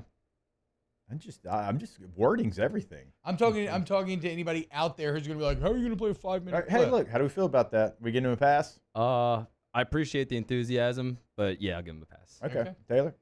Yeah, Okay. he gets a pass. Hey, look. I immediately jumped in and tried to clarify my stance here. He did. He corrected before you did, and I get T-Bob it. has good intentions. He does. He's good. He's been hanging around Moscona a lot lately. He can't help it. Okay. That's Too many inherently people going to rub off on you. Yeah, like Jim said, too many people talking about offense and defense. What about we fence? That's right. Okay. That's right. That's going to be the theme of this show. We fence off the winch. It doesn't sound as good. The winch. The winch. That's a funny That sounds word. like a good old North Louisiana. Give me a pinch. Yeah, A little off the pinch out there, winch. Bo. Hey, man, just hook that winch up. Hook that winch up. All right, when we get back, Demario, keep locked in. Off the bench with Hester and T-Bob. CentralPlumbing.org, 925-8552. CentralPlumbing.org, 925-8552. I'll say it again. CentralPlumbing.org, 925-8552, okay? Because I need to hammer it home that when you have plumbing problems, you call that number, you go to that website, you set it up, you have them out of your home, you take advantage of the flat rate pricing, the great warranty, the fact that everybody's licensed, monitored, the 50 years of experience. You have your plumbing problem solved. You don't lift a finger. Bam. Done. Okay? Easy money. But it's not just problems, is it now, Jake? It is not. If you're looking to remodel, that's at your home or business. So home, you have maybe your main bathroom you want to do, or maybe it's a guest, whatever it is. Like, they can come in, they can handle that. But if you own a business and you have multiple restrooms and you have big restrooms, maybe you're in this downtown building where you have the entire floor, that's okay. They can come in, they can fix all of that as well. You'll see on the homepage of the website, they have the fleet ready to go. Check it out today, centralplumbing.org. OTB, OT. In times of need, get a full list of phone numbers, websites, and other important emergency information on the Demco Stormwatch page at 1045ESPN.com. At Corvell Toyota in Opelousas, I'm happy to say we have vehicles in stock and more coming in at no markup. Don't pay over MSRP. Come on down to Corvell Toyota and choose your new Toyota today. That's Corvell Toyota in Opelousas, Happy Town, USA. When it comes to ending cancer, we push forward, always working together for you. That's why our cancer experts at Ochsner have clinically integrated with MD Anderson Cancer Center. This means advanced cancer care, including access to life-saving clinical trials and integrating care to treat the whole you. Introducing Ochsner MD Anderson Cancer Center. Long live you. At Relief Windows, we're more than windows. We're windows, doors, hardy plank, and vinyl siding. But our number one product is always customer satisfaction. Visit us online at reliefwindows.com. Oh, by the way, we do shutters too. When is a taco more than just a taco? When it's Government Taco. Voted best tacos 3 years in a row by 225 Magazine, Government Taco puts the most delicious spin on tacos the capital area has ever seen. With creative combinations like the Magna Carrot, the Filibuster, or the Steak of the Union. Plus perfect tortilla chips paired with the best salsa and queso you've ever had. And happy hour every day from 3 to 6 p.m. and all day on Thursday. Government Taco, 5621 Government Street.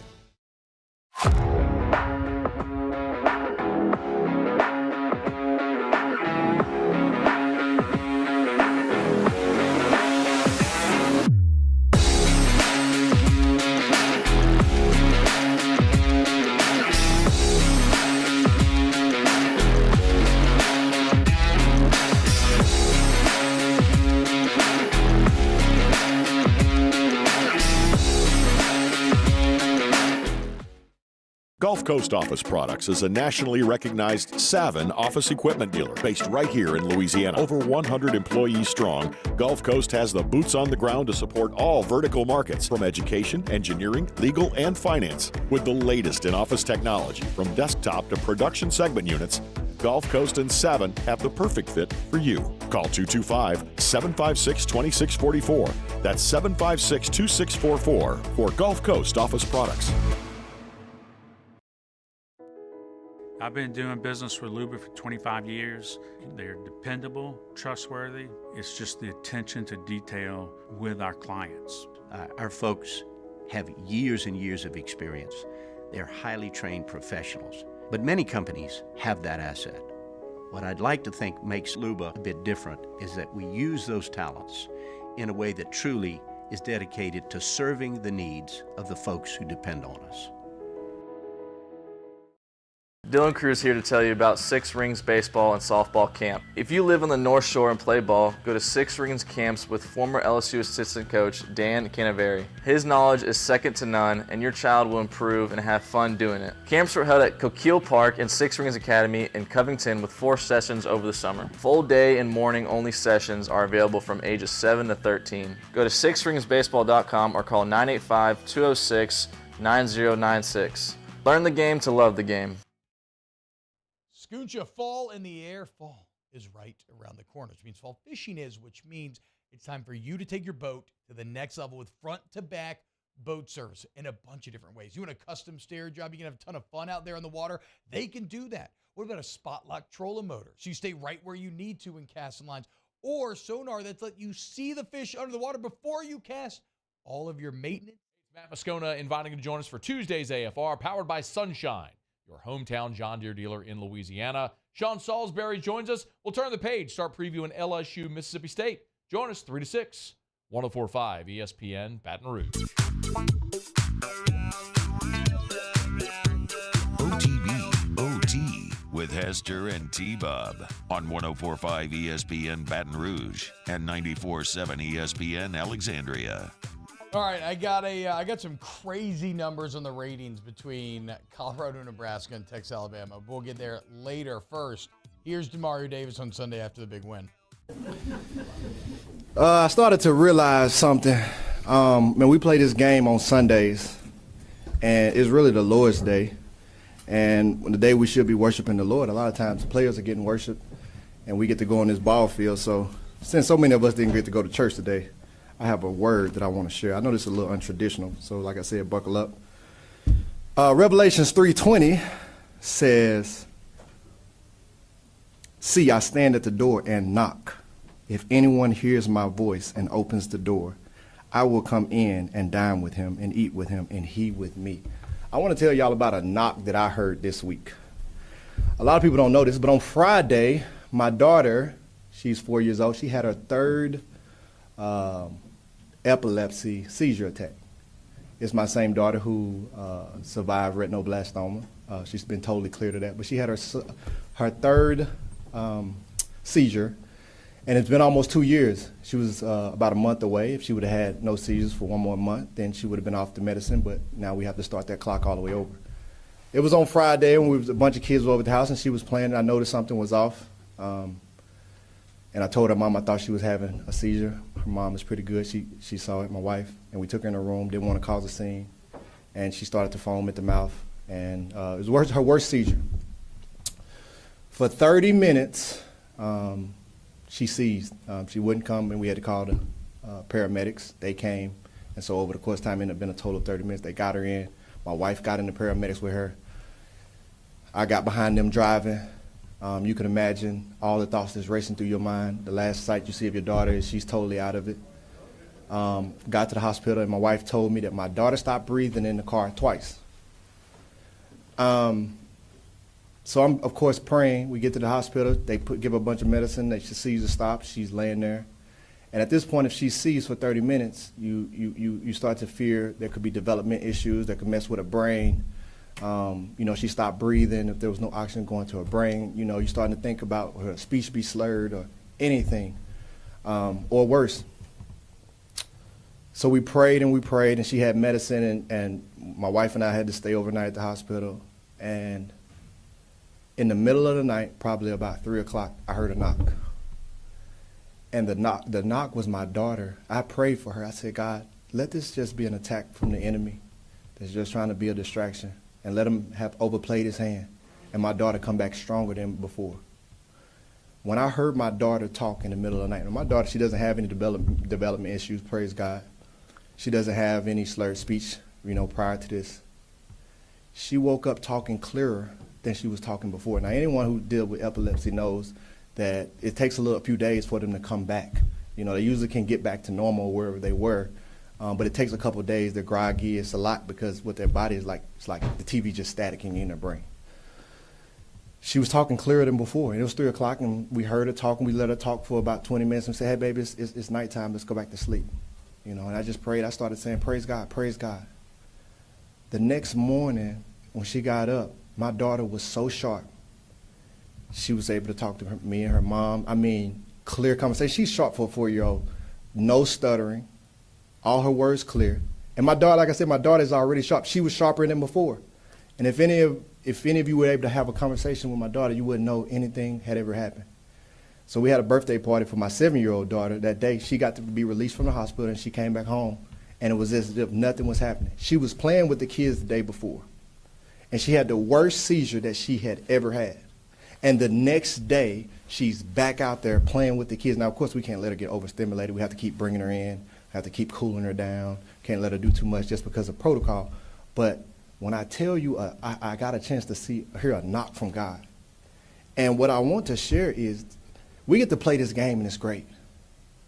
And there's so many amazing things that happen in that game, and everybody wants to hear about them. But when we leave this game, we go back to being regular people. And regular people are living life, and people are waiting for a knock. And the word says who Jesus is, he's knocking at the door. All you got to do is get up.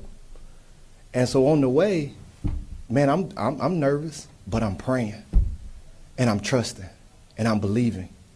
And I'm asking for my daughter to make it through. I'm asking that she's better than before. And God gave me just what I asked for plus some. I was blown away. And at that point, I knew, the game is going to take care of itself. My knock had already been answered. And I just want people to know, like, if you got stuff going on in your life, lay it before the Lord. Lay it before the Lord and trust. And be expecting of a knock. Because the word says what you have to do is you have to get up and open the door. He's not going to open the door for you. He's going to knock. But you have to be listening and waiting for the knock. And when you see it, you have to get up and open the door. And your blessing is going to be there. Now, I'm going to be here to talk about football next week. I wish y'all well. Happy Sunday, and praise God. One of just an incredible clip, man. Beginning to end, great kind of food for thought to take anybody through this Tuesday, and what a man and what a leader is Demario Davis. Really, really lucky if you're a Saints fan that you get to watch and cheer for that man. True role model in every way. And said that after the feels a little bit. A game where he had 10 tackles, was dominating. Yeah. Multiple shots on a running back that you just don't get shots like that on, and that's what he wanted to talk about after the game. Makes it even better. It's amazing. Because if it was like a situation where maybe he didn't play well, whatever, and he's like making it, like people would take that from that. Sure. But he played really well and Sure. didn't want to talk about that. Want to talk about, that situation, which is incredible. Man has his priorities in order, and great to hear on his daughter as well. Yep. So shout out to Monroe, legend. All right, when we get back, let's go ahead and close out the show with a little Ask the Bench. OTB, OT. Go to All-Star Toyota of Baton Rouge.com. All-Star Toyota of Baton Rouge.com is the website. It's a great place to start, where you can look at the new inventory they have, the used inventory, the new specials that they have, the certified used inventory. Like all of it, the second you get on the site, bing, bing, bam, bam, boom, boom, there's all the different flippers that you can hit. And you can do all sort of filters. In fact, you can even order right there from the website with All-Star Toyota Express. But like, it's a big purchase. I don't know if I'm quite at the point, Jake, where I'm like, oh, just buy a car online. I like to go in. I like to talk to people. I like to feel the vehicle, touch it, experience it. You can do all of that at All-Star Toyota Baton Rouge. Yeah, you certainly can. If you want to buy the vehicle online, like T-Bob said, you can certainly do that. You can customize it online, like everything that you want or don't want on your vehicle right there at your fingertips. But if you're looking to lease and rent as well, all of that is at the website, All-Star Toyota of Baton Rouge.com, and everything's going to be available, all right? Not just 2 or 3 vehicles. Everything is available. All-Star Toyota of Baton Rouge.com. Our listeners fire off their opinions on the jimsfirearms.net hotline at 499-1045. Keep listening for your next chance to shoot us your thoughts with the jimsfirearms.net hotline on 1045 ESPN Baton Rouge. The Windsor Senior Living Community in Mandeville, Louisiana is a beautiful, vibrant apartment community geared towards seniors. They are nestled right in the heart of Mandeville, where seniors live a more carefree lifestyle in spacious apartments with the peace of mind that comes from having a little extra help. Call the Windsor at 985-624-8040 to schedule a lunch and tour. Come see how the Windsor can be your passport to peace of mind. When is a taco more than just a taco? When it's Government Taco. Voted best tacos 3 years in a row by 225 Magazine, Government Taco puts the most delicious spin on tacos the capital area has ever seen. With creative combinations like the Magna Carrot, the Filibuster, or the Steak of the Union. Plus perfect tortilla chips paired with the best salsa and queso you've ever had. And happy hour every day from 3 to 6 p.m. and all day on Thursday. Government Taco, 5621 Government Street. Running Boards Marketing can help you get their attention. Imagine your brand's message on a giant LED billboard truck that can't be skipped and is nearly impossible to ignore. Running Boards Marketing is the leader in effective and affordable advertising on digital mobile billboards, which are 2 times more effective than traditional billboards. With a 97% recall rate, you'll leave a lasting impression with your customers.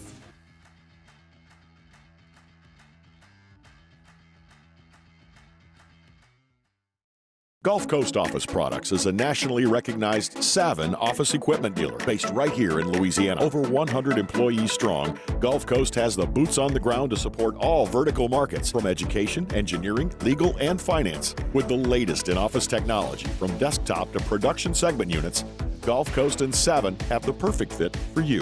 Call 225-756-2644. That's 756-2644 for Gulf Coast Office Products. I've been doing business with Luba for 25 years. They're dependable, trustworthy. It's just the attention to detail with our clients. Our folks have years and years of experience. They're highly trained professionals. But many companies have that asset. What I'd like to think makes Luba a bit different is that we use those talents in a way that truly is dedicated to serving the needs of the folks who depend on us. Dylan Cruz here to tell you about Six Rings Baseball and Softball Camp. If you live on the North Shore and play ball, go to Six Rings Camps with former LSU assistant coach Dan Canaveri. His knowledge is second to none, and your child will improve and have fun doing it. Camps were held at Coquille Park and Six Rings Academy in Covington with 4 sessions over the summer. Full day and morning only sessions are available from ages 7 to 13. Go to sixringsbaseball.com or call Hannegriff joined me and Jimmy out for the next edition of Live at Lunch from Mike Anderson Seafood, Wes Lee at Nicholson. Andy Isco joins us from Vegas, and we do first class, second class, no class. Live at Lunch, 11 a.m. weekdays on 104.5 ESPN Baton Rouge.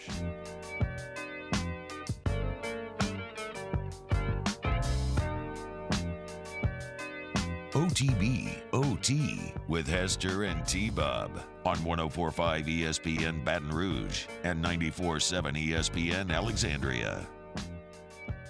Yo, what's happening? Welcome back, OTB. Shout out Damian Woody, dude. Damian Woody's ability to just wear like a giant cheap polo on Get Up and just say, "Get out of here, nerds," with your suits every single day is incredible. Also, Damon Woody's kind of fascinating character. He'll never have his own show, right? Yeah. But he'll always be like on the ESPN NFL team. My man's just found a great lane in his cooking. You got all these $1,000 suits. He got his polo from Stephen Barry's at the Cortana Mall, and he's just rocking it. That's up there. the funniest part. Not even like a, like a custom fit polo or something. No, just like a off the rack, like Quad X. My man's big chillin'. Shout out Damian Woody. And I'm not making fun. That's how I like to dress. So I hate being forced into suits and collars. I wore that collar shirt the other day. Like those Robacks, they're incredible. They fit so well. They're so cool, like on the skin. But I just feel weird sometimes with the collar, man. I ain't got mine yet. A little disappointed. We gave our address at the same time. A little disappointed. Ask the Bench, brought to you by Cold Curse Light, Busy Arts out there in Blue Moon, Light Sky, Citrus Sweet. How about this? Huskers, Colorado on Saturday, Jake, did $8.7 million. Texas, Alabama, 796. Ooh. Now, comes with one caveat. If you add in the 800,000 that watched the McAfee alternate telecast, that gives 8.76, which barely edges out Huskers, Colorado by 0.03. I would say I don't give a damn about that extra 800K because it is absurd that Nebraska, Colorado is even coming close to prime. Nebraska, Colorado at noon just beat primetime Texas, Alabama. Has there ever been a bigger validation of the prime effect? Yeah. I mean, you get crazy. You get big brand Fox. Like everybody, you have some rabbit ears. You can get Fox, but still, like that number, primetime noon. The teams that are involved, that's a prime example of what he's doing there in Boulder. Insane. Absolutely insane. In the membrane. Ryan, you go to DraftKings.com. DraftKings.com. Download DraftKings Sportsbook app today. Use the promo code Baton Rouge. Bet $5 in NFL. Get $200 in bonus bets instantly. Must be 21 or older, physically present in Louisiana. Select parishes only. Bonus bets expire 7 days after issuance. Eligibility and deposit supply terms at sportsbook.draftkings.com/football terms. Licensee partner Golden Nugget Lake Charles. Gambling problem? Call 1-800-GAMBLER 1-426-2537. Again, DraftKings Sportsbook app. Promo code Baton Rouge. All one word.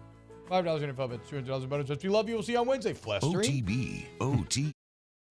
Scoocha, fall in the air. Fall is right around the corner, which means fall fishing is, which means it's time for you to take your boat to the next level with front-to-back boat service in a bunch of different ways. You want a custom stair job, you can have a ton of fun out there on the water. They can do that. What about a spot lock trolling motor? So you stay right where you need to in casting lines. Or sonar that's let you see the fish under the water before you cast.